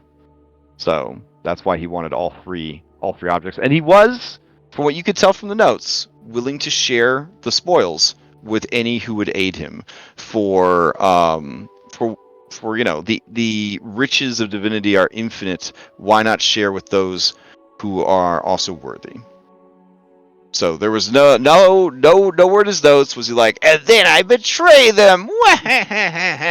Like at no point does his notes say that. He seemed like on the up and up. He was willing to share all that he found with those who would help him. Our notes.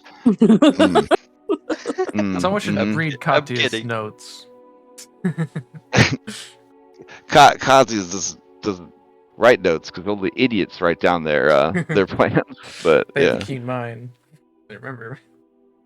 All right, sweet. Well, that is where we are at for the week. Quick announcements. Tomorrow night, Pathfinder Abomination Vaults and Cyberpunk Red. Wednesday, Remy's going to continue running Pathfinder Intro Box. The beginner box, yeah. Beginner Box, yep. And Telephone. I'm going to continue playing Cult of the Lamb. It is an adorable demon worshipping game that is also Animal Crossing and a little bit of Hades. So if you like those things, you should come hang out because the Twitch integration is amazing. You get to make your own villager, and then sometimes you get to vote to do crazy stuff. Like everybody voted to throw up and shit all over my town, and I had to clean it up. That was fun. We also learned the value of shit versus barf. So it's like a whole thing. It's really, really fun and really cute. Thursday night, we finally get to play some Curse of Strahd Nightfall. Server issues, couldn't play last week. Friday, we got more vodcast. Saturday morning, we're going to get to play some Red Handed Doom. Also had to cancel for server issues. So it's going to be good to continue that adventure finally. And then no Solasta Saturday night because we stealth played Solasta this past Saturday, and y'all missed it. And now it's every other Saturday because we could just make the rules up as we go. And then Sunday morning we got Curse of Strahd Daybreak, and then Sunday night Mythic. They are actually revisiting the Lotus Witch because that's how that campaign goes. We take our time. We don't just take our time. We do sometimes we do things 2 and 3 times because, why not? So it's actually pretty nuts because they're going to go to her for more answers. And in order to get those answers to questions 3, they must play her games. Oh, and then we can be in the background. So she is going to make them play Dungeons and Dragons with her. And they will have to play. They're making characters this week, and they're going to play as characters that their characters made to play Dungeons and Dragons. Unbeknownst to them, they will be controlling the fates of actual people, and the decisions that they make will actually impact those people directly. Yes. So it should be very, very interesting. Very meta and very interesting. So that's what's happening with that. And then we'll be back here next Monday, hopefully with guest Astreus as you go and confront Karpathos the Wolf Lord, most edgy of all Dragonlords. I'm actually I can fix him. Out of character excited Astreus is gonna be there. Oh, that's nice. That's nice. Well, I mean, we hang out every Tuesday, so I mean, obviously, we all have a good relationship. But yeah. No, I mean more in the sense of I'd really like a level 19 god of death by my side when I for sure confront this being of immortality. I want to see him roll. I do also enjoy playing games with Thylea. Yeah. Well, we finish this and maybe use that box to make a small detour to talk to Hades real quick. I'm just saying, so we wishing for the ambrosia. Come on, guys. Come on, iPod. Yeah, I didn't realize how important it was to solve my problems for me. We'll see. Yeah, that kind of sucks. Well, what sucks about it? I mean, it's still an incredibly dangerous thing that would bring strife and torment to your world. I mean, that's probably I'm so confused because I mean, I thought you guys were the good guys, but it just feels like so many of your motivations and your ideas are just wrapped up in what is best and easiest for you guys, and not the people. And I just thought that high level D&D characters, especially ones who want to be gods, would care a little bit more about the people. Is all. I'm just very confused sometimes. But I'm a neutral arbiter. I'm trying to free the people from what? From Thylea. What's wrong with it? Rules. Anyway. Rules? Rules are what keep your body in one piece. We keep those rules. Oh, okay. Interesting. Okay. So Phil gets to decide the rules. Yeah, that's the goal. I see. That's okay. Very interesting. All right. Well, I got nothing else for you guys. So I'm gonna head to bed. Well, I have an announcement. Oh, okay. So I've been looking at some other cool systems, and I'm probably gonna run a one-shot in March for Dungeon Crawl Classics. I've been looking at a bunch of old school I guess like OSR stuff. It's kind of like a modern version of the old school rules. So I'm gonna be running that. I'm running a character funnel, which is like you just make like 4 or 5 peasants. You just run a little adventure, and whichever one lives is your character. But it's pretty cool. But yeah, I'm gonna be running that in March sometime. Is this an addition to your Saturday game? Yeah. Well, it's not gonna be a campaign. It's gonna be probably a one shot, and then maybe a campaign if people are interested. Okay. Are there still spots available in your Saturday game? There is. Yeah. Okay. Cool. All right. On that note, I'm going to head to bed. I will see you guys around the Discord. Night. Good night, everyone. Have a good one. All right. Bye.